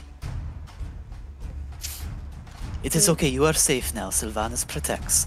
And I am using my face step, but as I am in spring form, I can touch and the operative word here is a willing creature, and teleport them instead of me. So Silvery is trying to teleport Mill over to the tree to like safety. Whether or not this happens is up to, I think, Vel and or you.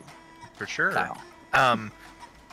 Mill, you feel a hand on your shoulder, and you turn around, staff still in hand, and you see this person that you had seen from across the way, now much closer, hand gripping your shoulder. They know your name. They speak to you.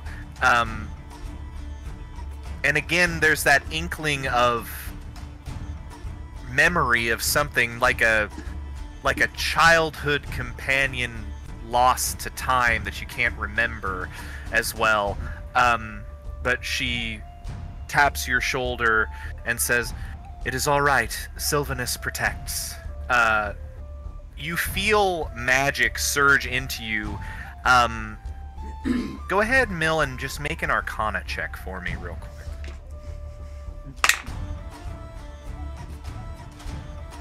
That's an 8. An 8? You're not super familiar with it, but you do feel magic starting to surge into you. It doesn't feel harmful, but you're not certain what it is. I would think that you would feel kind of an inkling for the destination mine, which is like over by the tree. Yeah. Do you allow this to happen? Mill will grab Syl's wrist and pull it from his shoulder and look down at her, because he's 7'5", and just spit at her. Not like actually physically spit at her, but his words are that of necrosis as he speaks. Sylvanus is dead. What is this that you say? I think that's more than 6 seconds. Yeah. Seeing that this is not happening, Syl will instead then the one behind the nasty little Drake is dead. Yeah. Yeah. Oh, yeah. Yeah. Nasty, excuse you. She is beautiful and pristine. Spoken like she's now sizzling in the rain. Yeah. Instead, then we'll turn and is going to stride 5-10 over towards the edge so that I can see the street below. About right here? Yeah, and then I'm going to cast Entangle. It's one of the innate spells that I can cast as a warden. So I can choose a point within 90 feet, a 20-foot square, Okay. and create difficult terrain. So I want to do the 20-foot square for the ones that are all in front of Anshu. So you want to center it maybe like right in this area? Ah. Use. There was a way to ping. I don't remember how to ping anymore. That's okay. Ah. But kind of in this space here, you think? Yeah, exactly. Alexander's like up on that thing. Alexander right? is up, yeah. Yeah, so just the square and where those three are, and then extending back towards the others. Okay. Do they need to make a save for They that? certainly do, yeah. A creature in the area must succeed on a strength saving throw or be restrained. Okay. Strength save. Okay. They what is the DC? My DC is 8 plus 2 is 10 plus 2 is only 12. Only 12? Okay. You got it. So they have to get a 9 or lower to fail. They have a plus 2. That's a success. That's a super fail. And that is also a fail. I believe those 3 are the only ones that are going to be immediately in it, but the other 2 would have to deal with it if they get closer. Yes, exactly. So this one, number 3 here that's closest to you, doesn't manage to get entangled. The other 2 do. So they are now frightened of Anshu and are entangled within the vines that are growing. Actually, what does the entangle look like? Yeah, so as Silvery does this, her eyes glow a mossy green from the normal yellow that they are momentarily. She raises her hands, and vines and roots, I think actually more aptly, start to appear from the ground beneath, wrapping around their legs, pulling them down, snaking their way up their bodies, like yanking their arms down so that they are just prostrate before the raging Anshu. And she says, the roots of the Elder Heart are everywhere. And those ones that failed their save, are they restrained at all? Or they're restrained? Perfect. Good to know. If they fail, they restrain, and then that entire area is difficult terrain. A creature restrained can use their action to try and break out with a strength check on their turn. Bad condition. Restrained. Restrained. Perfect. Yeah. Sylvanus bids you halt. And I don't think I can draw anything for. Is it a sphere or a square? 20-foot square. 20-foot square. I think I can do this. Add token. I guess we'll call it a Cube. rectangle. Oh, yeah. Oh, was there a cube? Yeah, there's a cube. And we'll just A go cube. nice and green, All hail the cube. and A we will cube. All hail the cube. do 20. So this whole area, and John is above it. Alexander. See, there we go. We're all doing it now. Hey. All right. You two are doing it now. At the end of Silvery's, is that the end of Silvery's turn? I should ask that first. I think if there's a little bit of movement, could I hop up on the tent there too? Next let to me see. Alexander? So you went 20 feet and then 10. Do you have any more? No, than 30 feet? that's all Okay. 30. Yeah, so that'll be where you're at. that's all. Here. All right. At the end of Silvery's turn, it is going to be Ervin's turn. So I see these creatures, and Silvery's attacking them.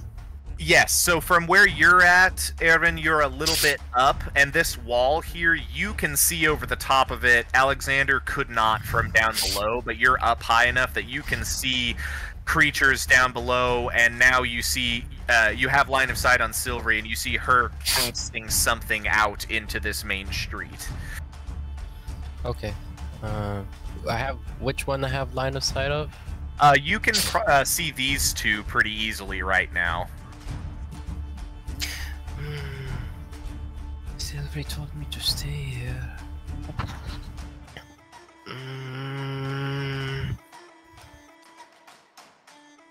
Silvery. And I go like 5 feet forward. Sylvan is behind you. Fight and then or run. Do I have line of sight of those like number 3? On number 3, to get eyesight on number 3, you would probably need to go somewhere in this range here to be able to or even here probably to get full line of sight on 3. Okay, I'm gonna run behind Silvery. Okay, perfect. Just like grab her. Okay. Where'd she go? And as I see this, I kind of yell at the creatures. You guys are interrupting a very special moment for my friend. And you see like electricity crackle from around her, and she is gonna use elemental blast. Ooh. She's gonna use surging power on herself. Mm-hmm. She's gonna get temporary hit points and 1d4 temporary hit points.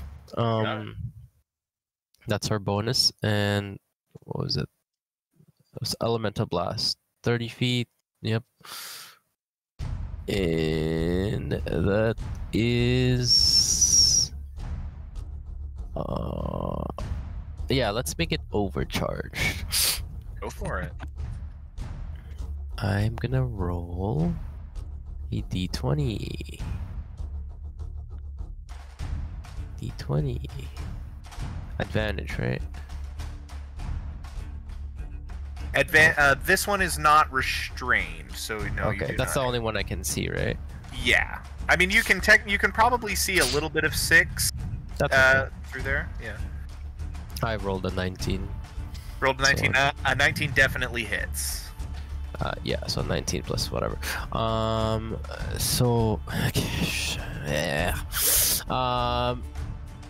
You see crackles of electricity. Target takes 1d8 lightning damage. Roll that damage. Plus okay, d8. That is a 5 plus my rampaging power, which is a d6.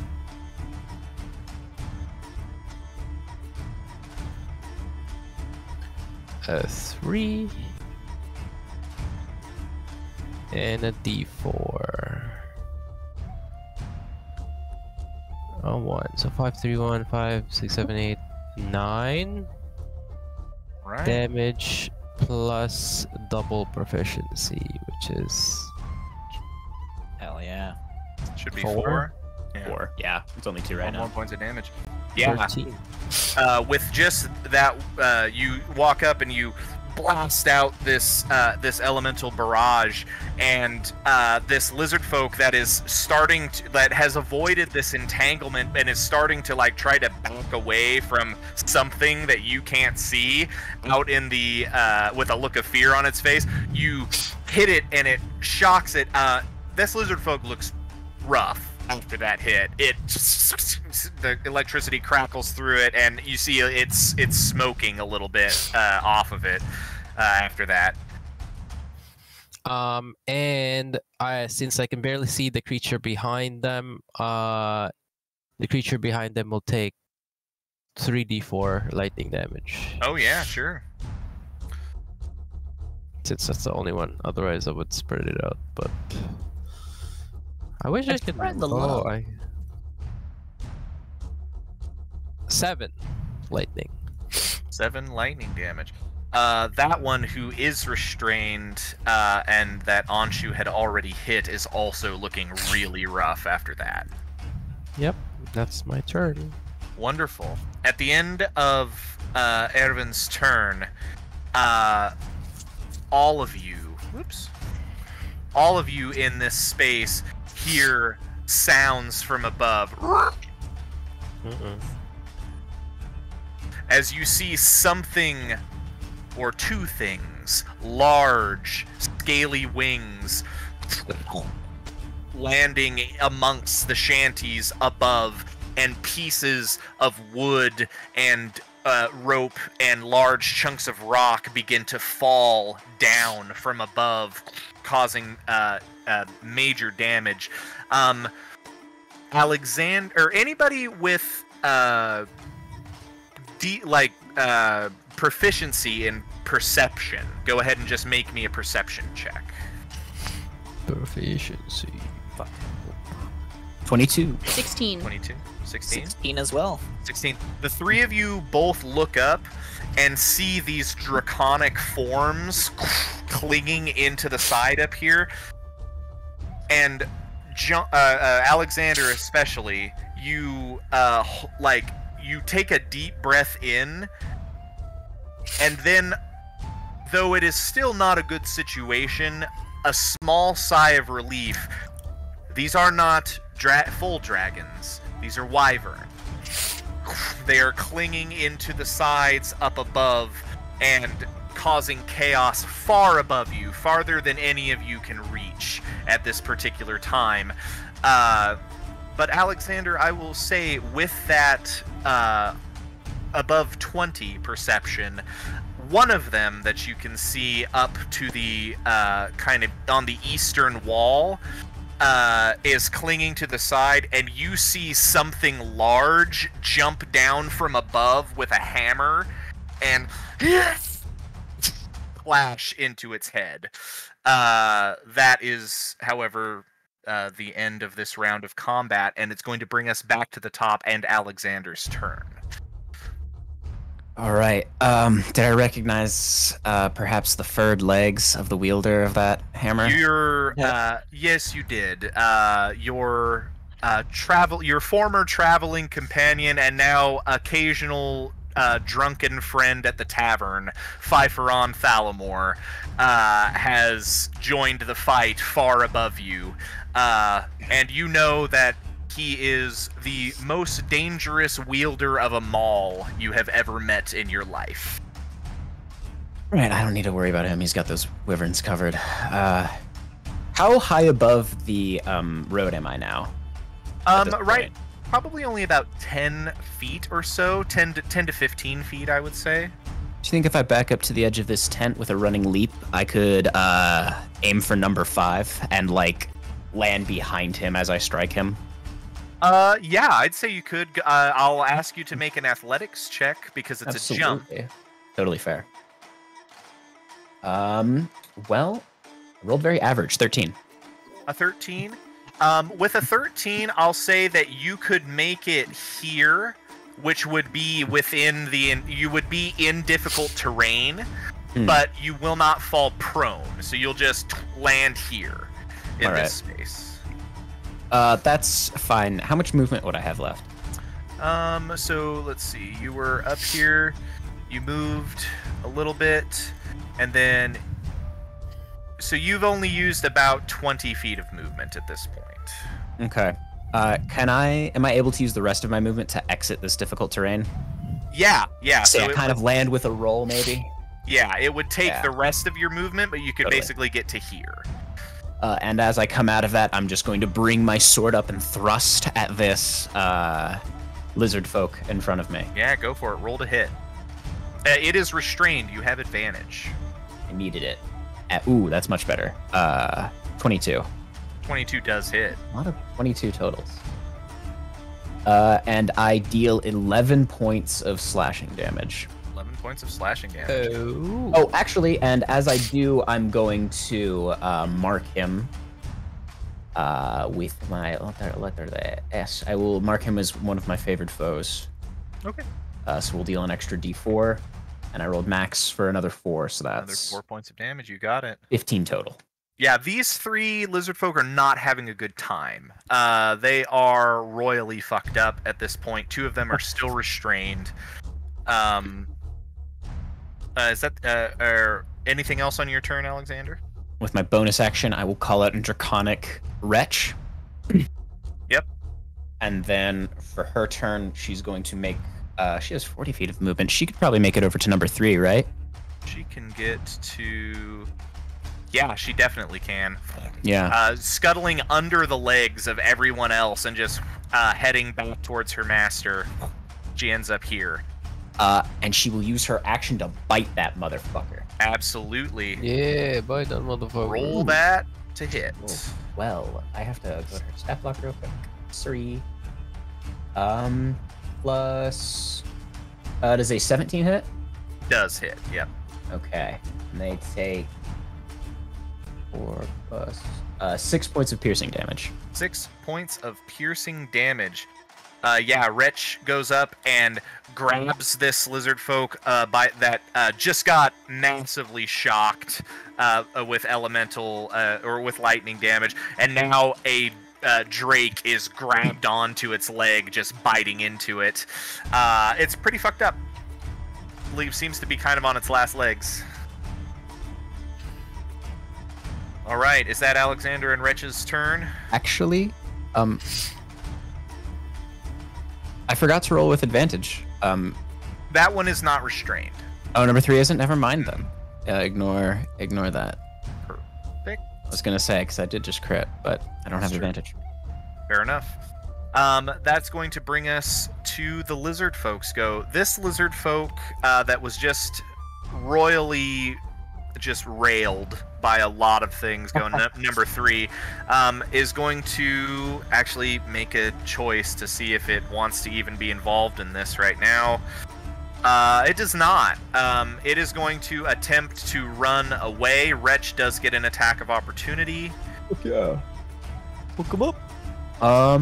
Ooh, rolled much lower for this. Oh, there, stat block's right there. What did you use to roll that? Just like a die, Kyle? Yeah, I'm just using... Like, was it a check? To decide if he ran away? Yeah.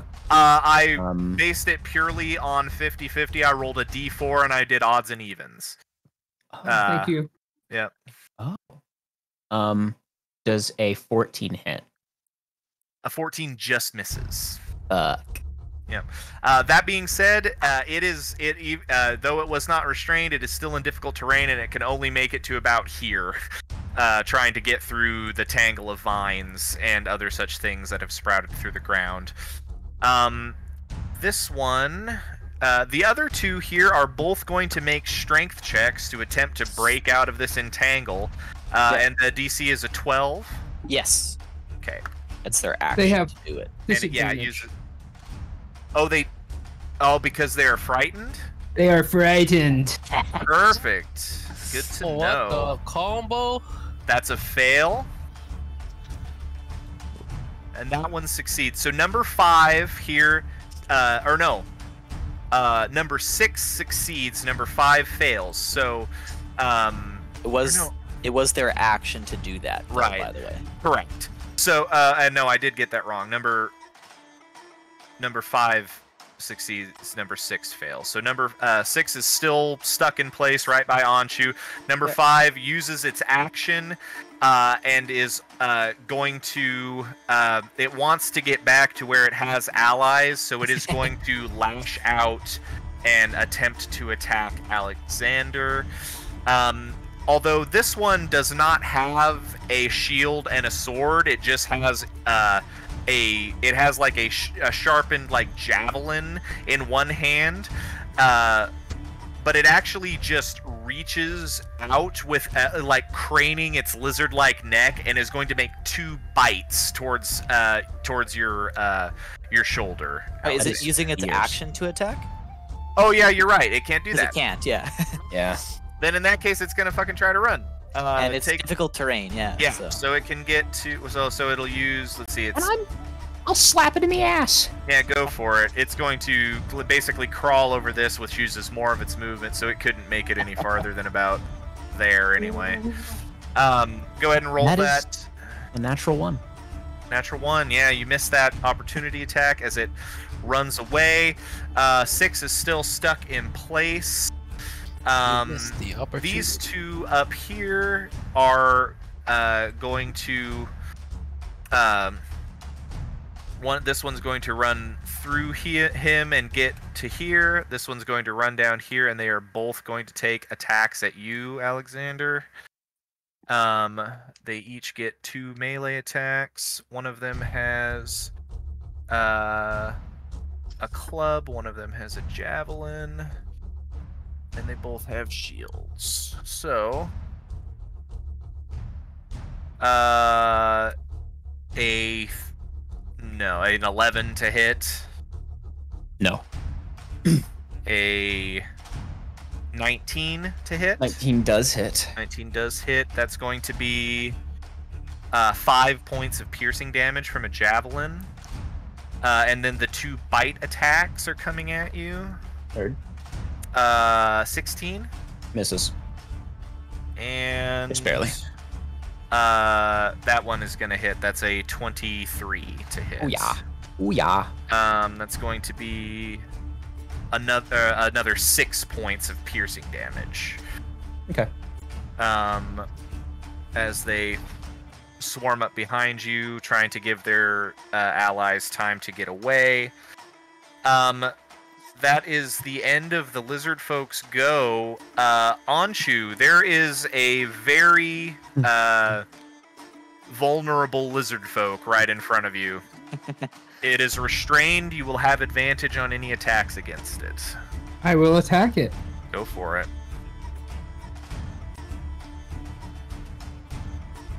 That is a 15. That does hit. Just hits, but it hits. Go for it. Roll that damage. That is a 14 damage. 14 damage. This lizard folk is terrified of you, but is rooted in place. How do you finish it off? Gristle will Gristle. peel back. Anshu. Oh, fuck. Anshu. It's gonna be such a hard habit to break. Anshu will pull back and swing around and just start to pick up speed and just spin and spin and spin and just crack it into the legs of the lizard person and just have all that energy go out. And as he comes back around, he'll just bam hit him on the head as they fall down. You got it. I'm imagining you're just using like a piece of rebar. Basically. God, that's so fucked up. It's as effective as that.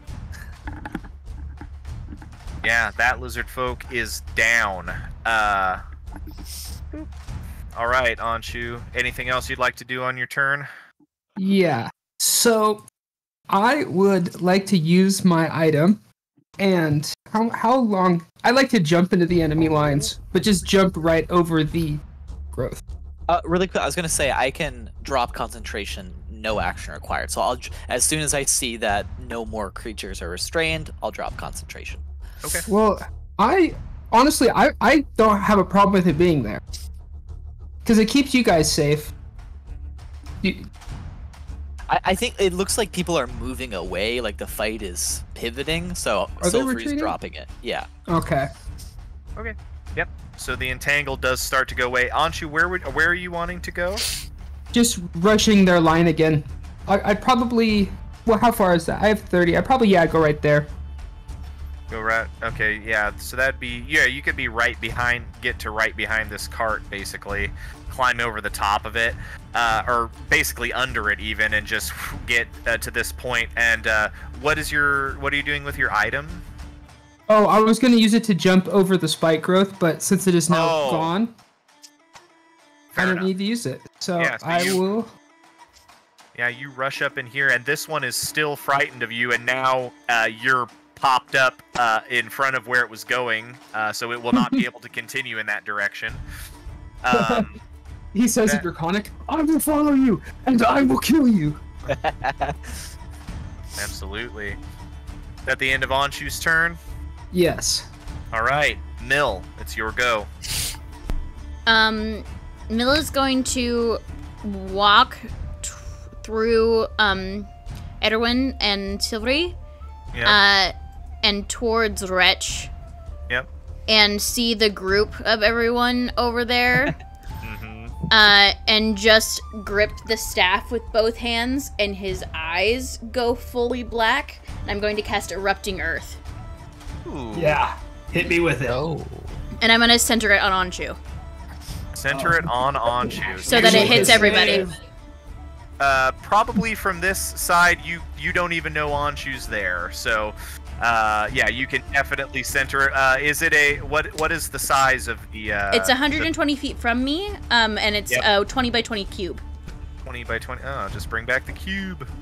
The cube. I rolled a dirty 20 for the deck save. It is I need to roll a dex save? DC 14 dex save. Oh, okay. Whew. Ooh, hold on. I gotta check something. I don't like this number I just rolled.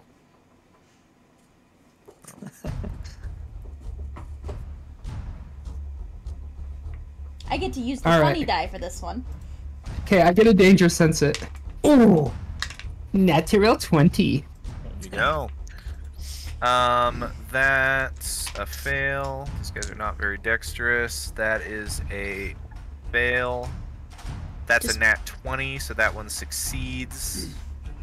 And that is a 16. So, 3 and 5 fail. 5 and 7 succeed on the save on Erupting Earth. What is the I believe there is some damage associated with It's that. 3d12 bludgeoning damage on a failed save, half as much on damage on a successful. Okay, go ahead and roll that damage. Anshu takes 1/4 damage based. Yeah. Based. And you said 3 and 5? 3 and 5 failed, yes. Okay.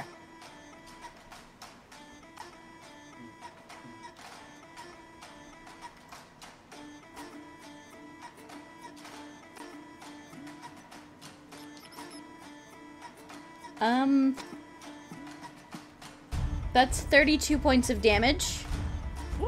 Halved for those that are, I'm rolling Succeeded. really well tonight. Yeah, half as much for those who succeed. Okay, so 16 that points of damage? 16 Yeah. points of damage. Anshu takes 8, Alexander takes 16. All 3 of these lizard folk are emulsified by the ground. It just slams into them, and all of them, you see bones break and the life just leave them. As essentially what looks like puffball mushrooms begin to grow out of the ground and then explode in the area, tossing rock and dirt around. The lizard folk are dead. Alexander is hurt. And Anshu has taken a little bit of damage now as well. At this point, as the immediate threat to all of you is done, I would like those 3 that have the proficiency in perception to roll another check for me. 15. 22. 21. Oh, Wait, no. wait, no, hold on. Sorry. 24. 24. You got it. All of you, at this point, kind of taking stock of things. Alexander, kind of getting up after taking that little bit of hit from the ground that exploded next to you. All these carts and everything are just destroyed as well. All of you stop and listen to the south and to the north along the street, and you're immediately aware that this is not the only pocket of this that is happening. You hear fighting coming from the north up towards the gate, and you hear people screaming towards the south, the people that were running away. in this moment that all of you are sort of gathered in this area, I think who rolled the really high perception, the 24? That was Alexander. Alexander, from where you're at, you're kind of readjusting. You look over towards Wretch to make sure she's okay. You hear these sounds, and you hear another sound like a disturbance, and you look up. I need everybody to make a dexterity saving throw as 3 massive chunks of rock ripped from the wall of the cavern are falling directly towards all of you. Lovely. Ready. That is gonna be a. I'm gonna go ahead and use my reaction to cast resistance. Yeah. My breastplate. It's gonna be a 21. Dirty 20. Got it. Woo! We 18 on the dexterous. die, also a dirty 20. Okay. Got a 16. Erwin?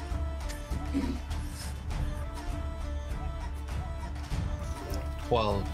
12. And Alexander, go ahead and roll me a save for Wretch as well. She rolled pretty well, but her dexterity bonus is could be worse. She rolled a 21.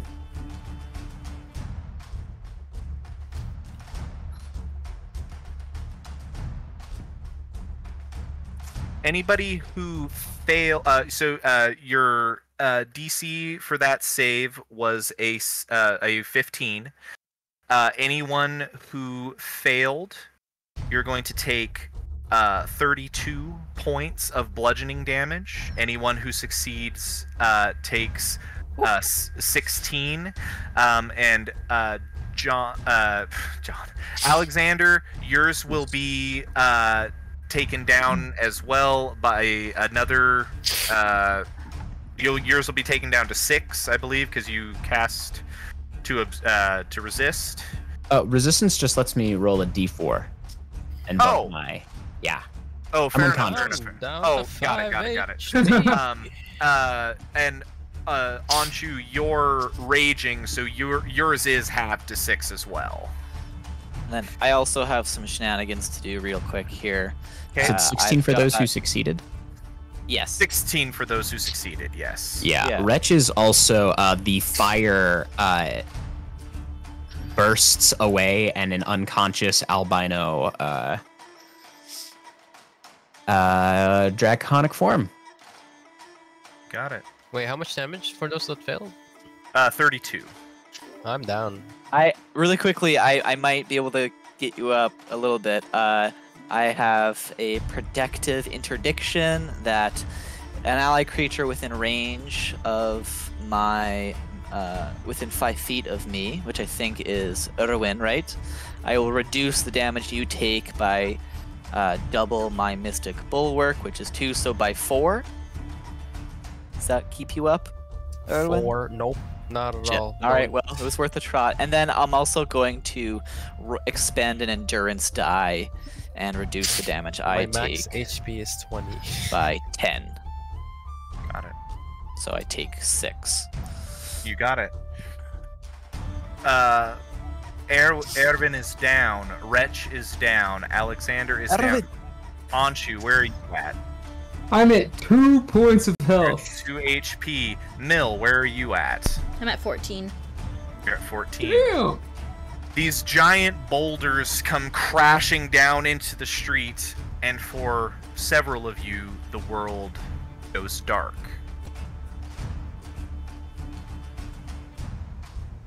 Alexander. The blood that is going down your face gives a familiar irony, salty taste in your mouth. You're not unused to blood in your line of work. As you clutch at your head, you see next to you, and actually I don't need this map up right now anymore, so we're just gonna go like that for now. You feel something tugging at your arm. violently almost your left arm that's sticking out in front of you, and you start to kind of like raise yourself up a little bit. The blood's still pouring down your head. You see it is Wretch, who, despite being very injured herself and back to her primary form, has gripped onto your arm and is trying to pull you out. And you feel now the pain of something crushing you. And you look back and see one of these boulders has fully landed on your leg, pinning you in place. You hear a bit like commotion. You hear things still going around. Wretch is trying her best to help, but you see she is also very hurt, and as are you. But in this moment, you feel something grab you by the scruff of your cloak and begin to pull you up, and just as easily pulls your leg out from under the rubble and lifts you bodily and sets you up on your feet and starts dusting you off. You regain a quick 15 HP. As you feel some familiar magic come in, you turn and look, and you see the imposing, bearded face of Pfeifferon standing there, looking you up and over. Alex, buddy, you okay? He like gives you a little pat on the side of your face. You good? You got this? Better than ever.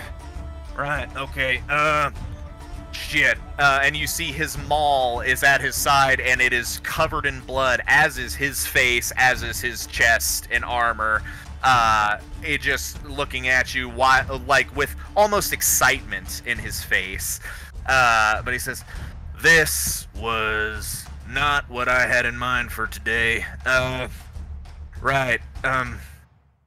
We gotta get to the gate." And you hear again this roar from above, as these two wyverns are still very much alive and are careening their way through the upper parts of the city. And he looks up, he says, "Oh, you bastards, I'll get to you in a minute." And he says, all right, you got some sort of capable folk here. They're not looking great.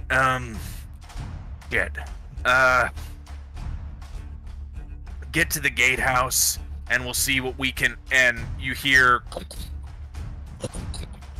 as another large chunk of rock falls further in the city. And he says, "Shit. All right.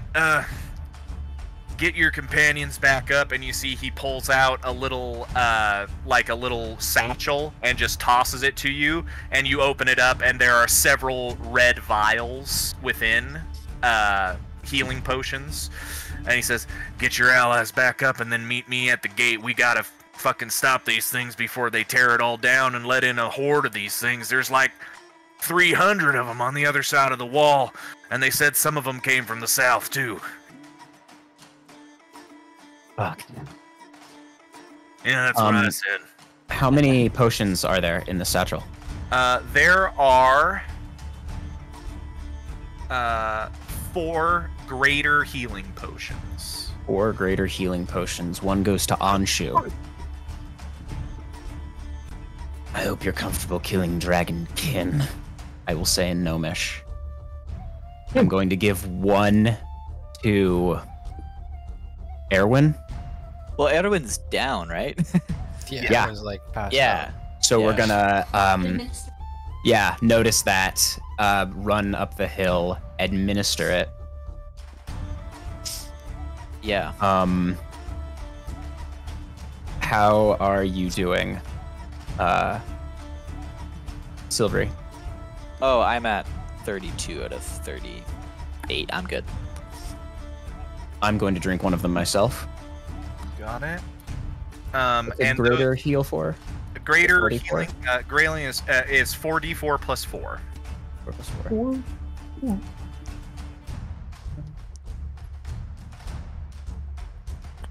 Okay. Take another 14. There's 1 left. You said you had 14, right? I will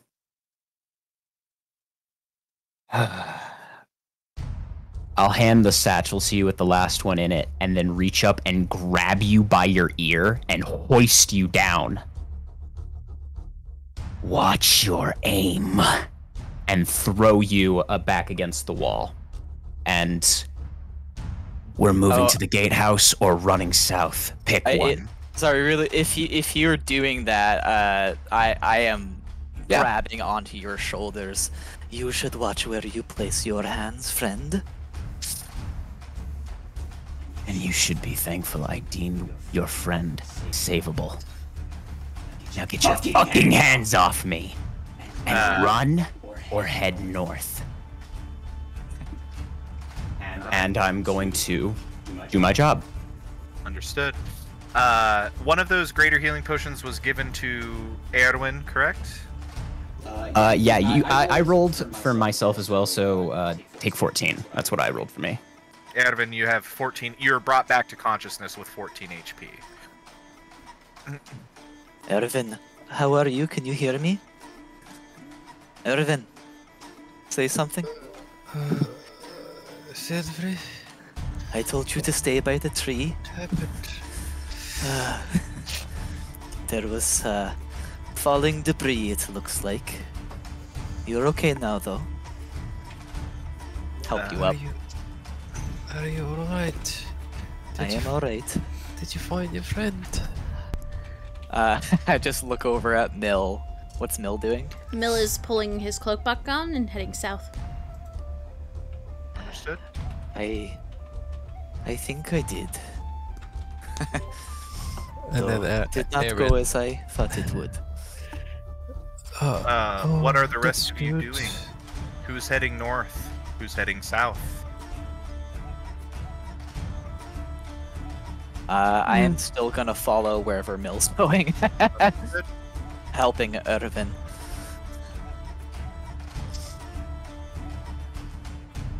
Anshu will simply follow Alexander.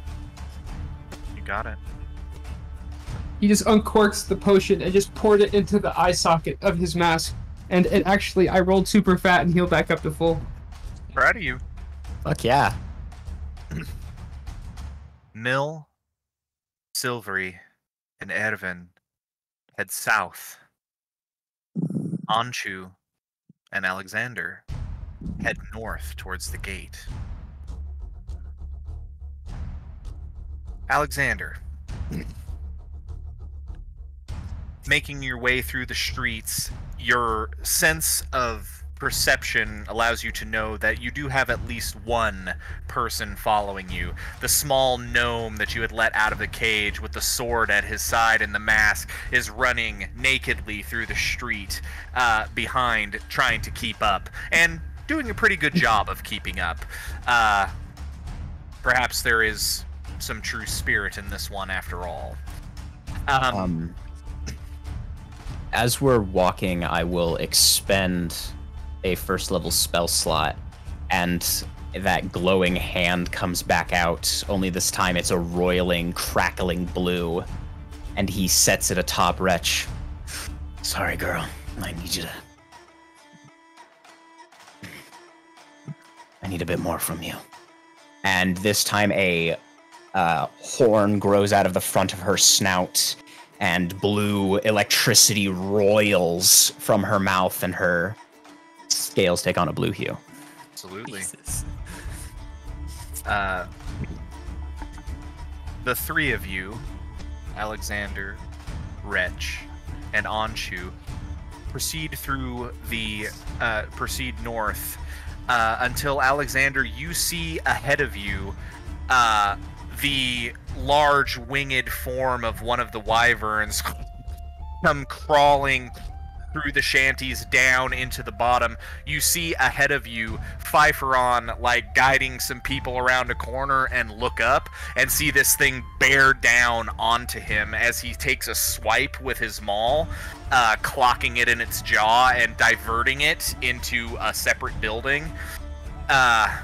He turns around and he looks at you, and he has that kind of manic grin that he tends to get when he's in the middle of a fight. Kind of twists the maul in his hand and says, looks down towards you, Alexander, says, "Well, Nice of you to show up. Sorry, Cool. Fiveron's voice hurts me. Fair enough. It's a big guy. Yeah. We're says- all with them, right? No, the three of you. Mill headed south. Silvery followed Mill. Did Ervin follow Silvery? I'm pretty sure I don't have a choice. 'Cause they carry. Aaron's still kind of weak. Yeah.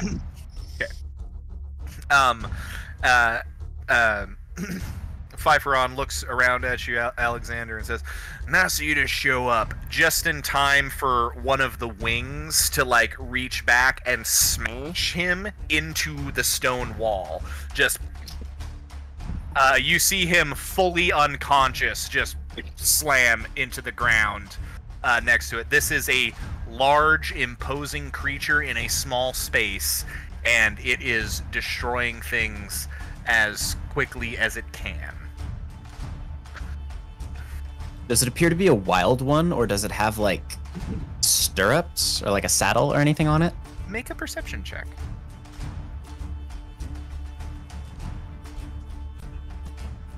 Um, 13.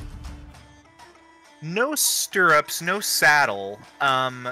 You do think maybe you see like a rope or something tied at a point behind its neck towards its wings, but nothing super substantial.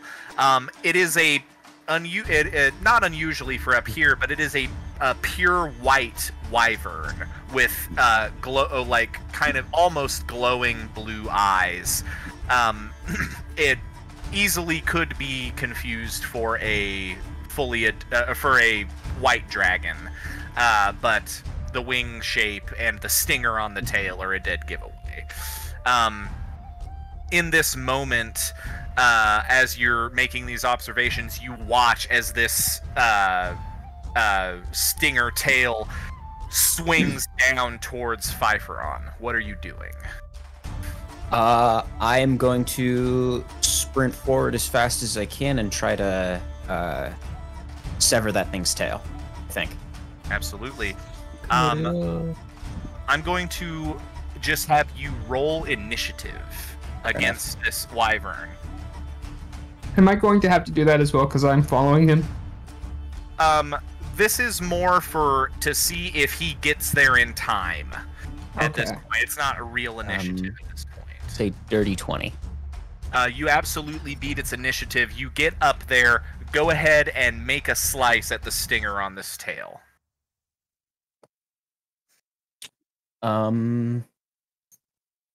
Does a 16 hit? A 16 does hit. All right. Wretch is gonna spit some lightning at my blade when I strike.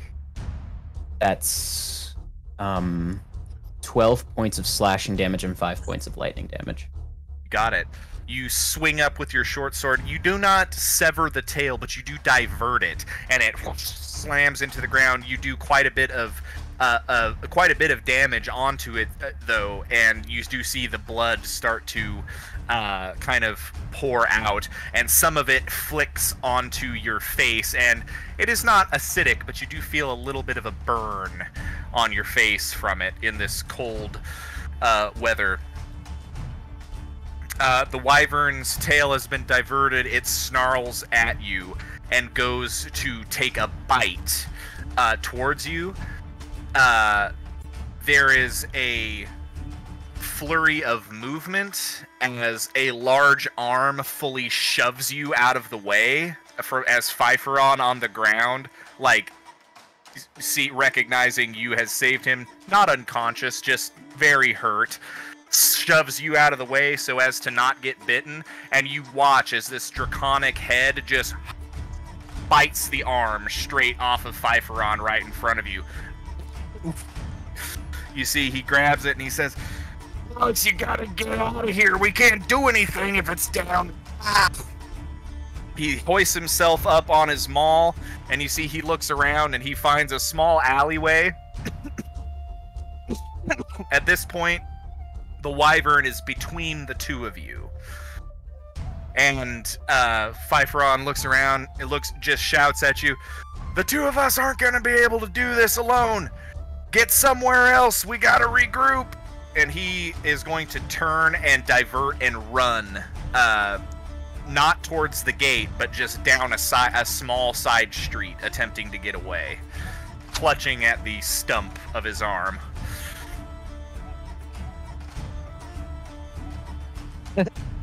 Rip. I mean, yeah. Uh-huh.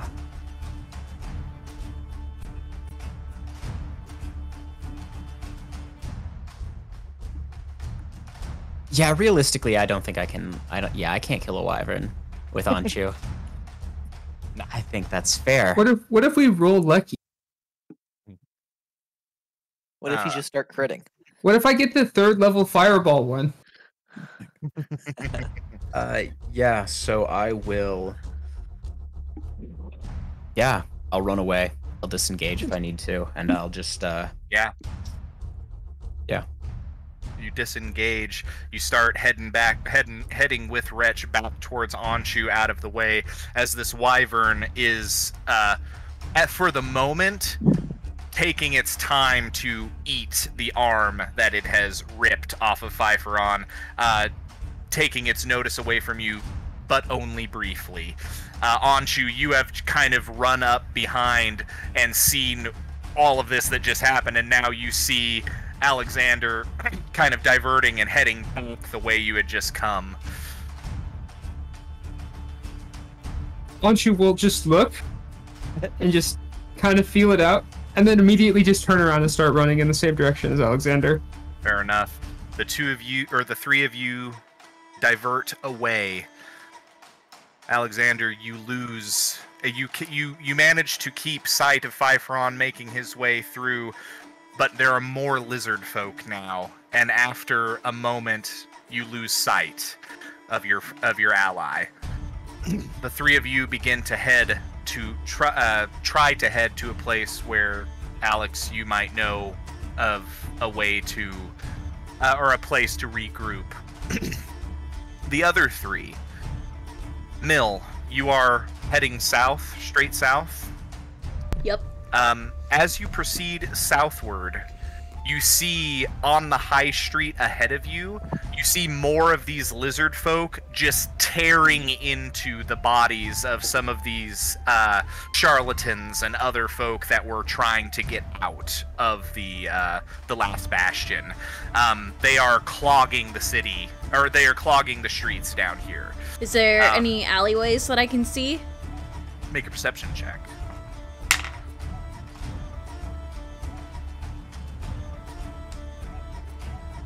25. 25? Yes. You see a small alley. None of the alleys are particularly long here, but you do see some place that you could divert and attempt to go around. And at the moment, it doesn't look like there are any creatures in that alleyway. I will turn and head down that alley. Absolutely.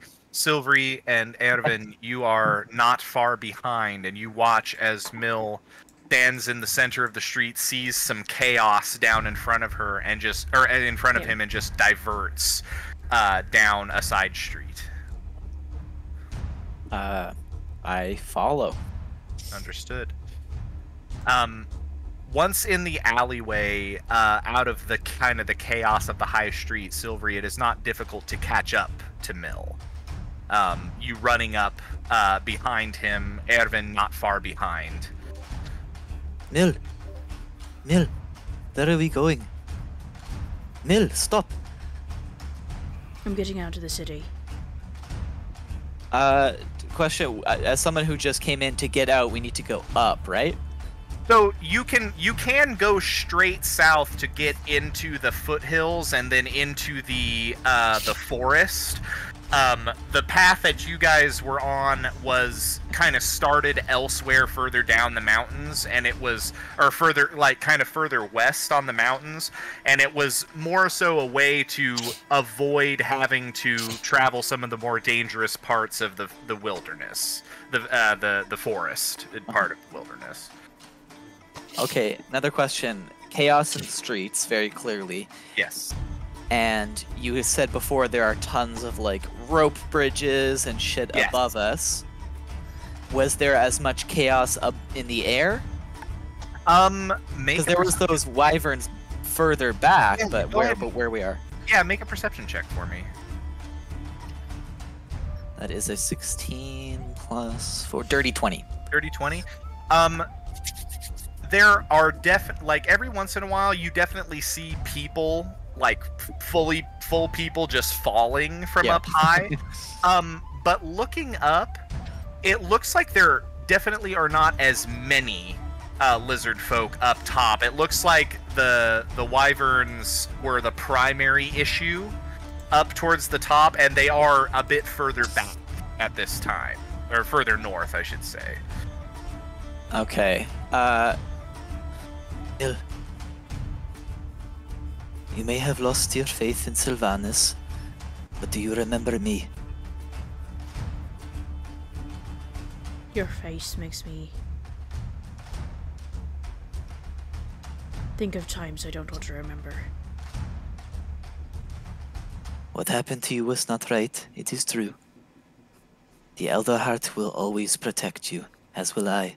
And then I'm going to kneel down and sink my hands into the ground and use an ability where I can create a barrier.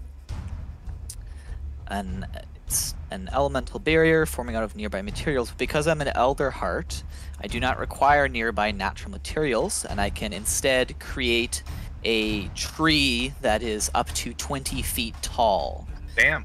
And I want to like create this underneath us and boost us 20 feet up into the air. Yeah.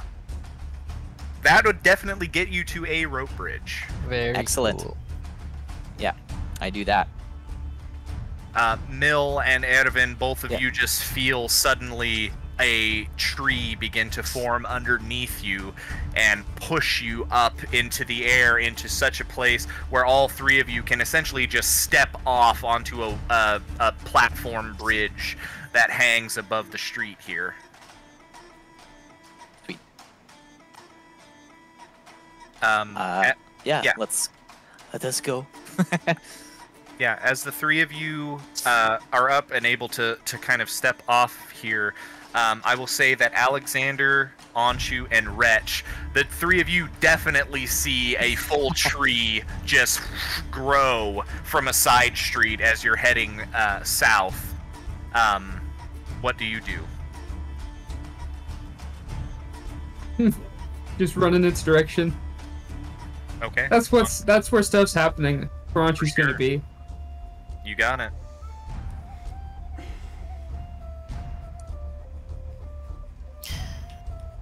I think Alexander's racked by a little bit of indecision, being perfectly honest.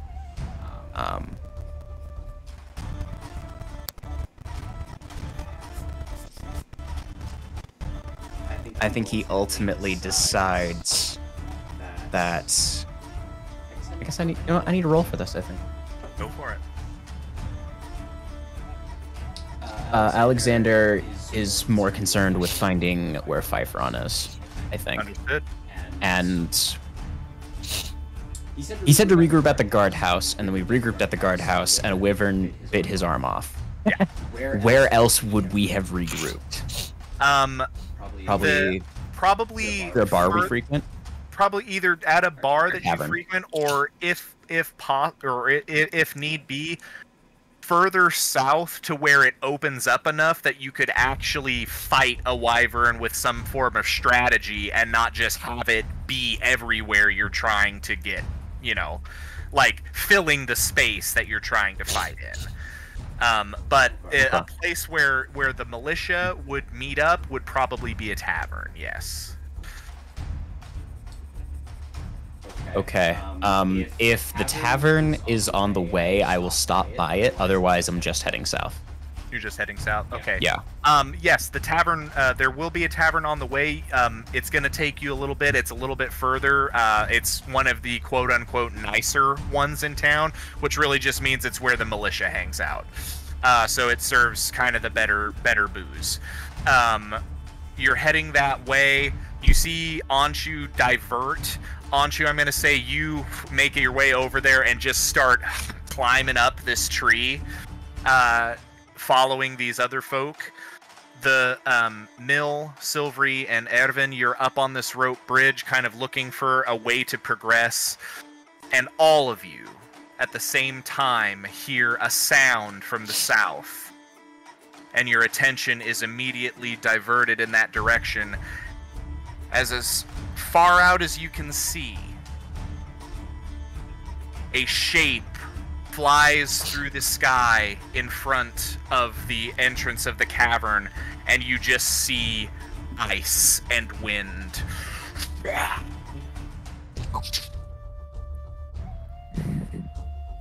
And that's where we'll be ending tonight. Uh-oh. Oh. All you hear, Silvery, you hear, the dreams. Oh no. They were bad dreams then, yes? Dreams are just inverted nightmares. Good lord. Hell yeah, that was rad. Thanks, Kyle. Thank you. Well, dope. very cool first session. Very cool cast here. Hell yeah. Very cool cast. I'm already excited for the immense division I've caused. Oh boy. I think I'm justified. That guy fucking killed me. Yeah, word, kill you? absolutely. You dealt Yeah. more damage than the boulder did.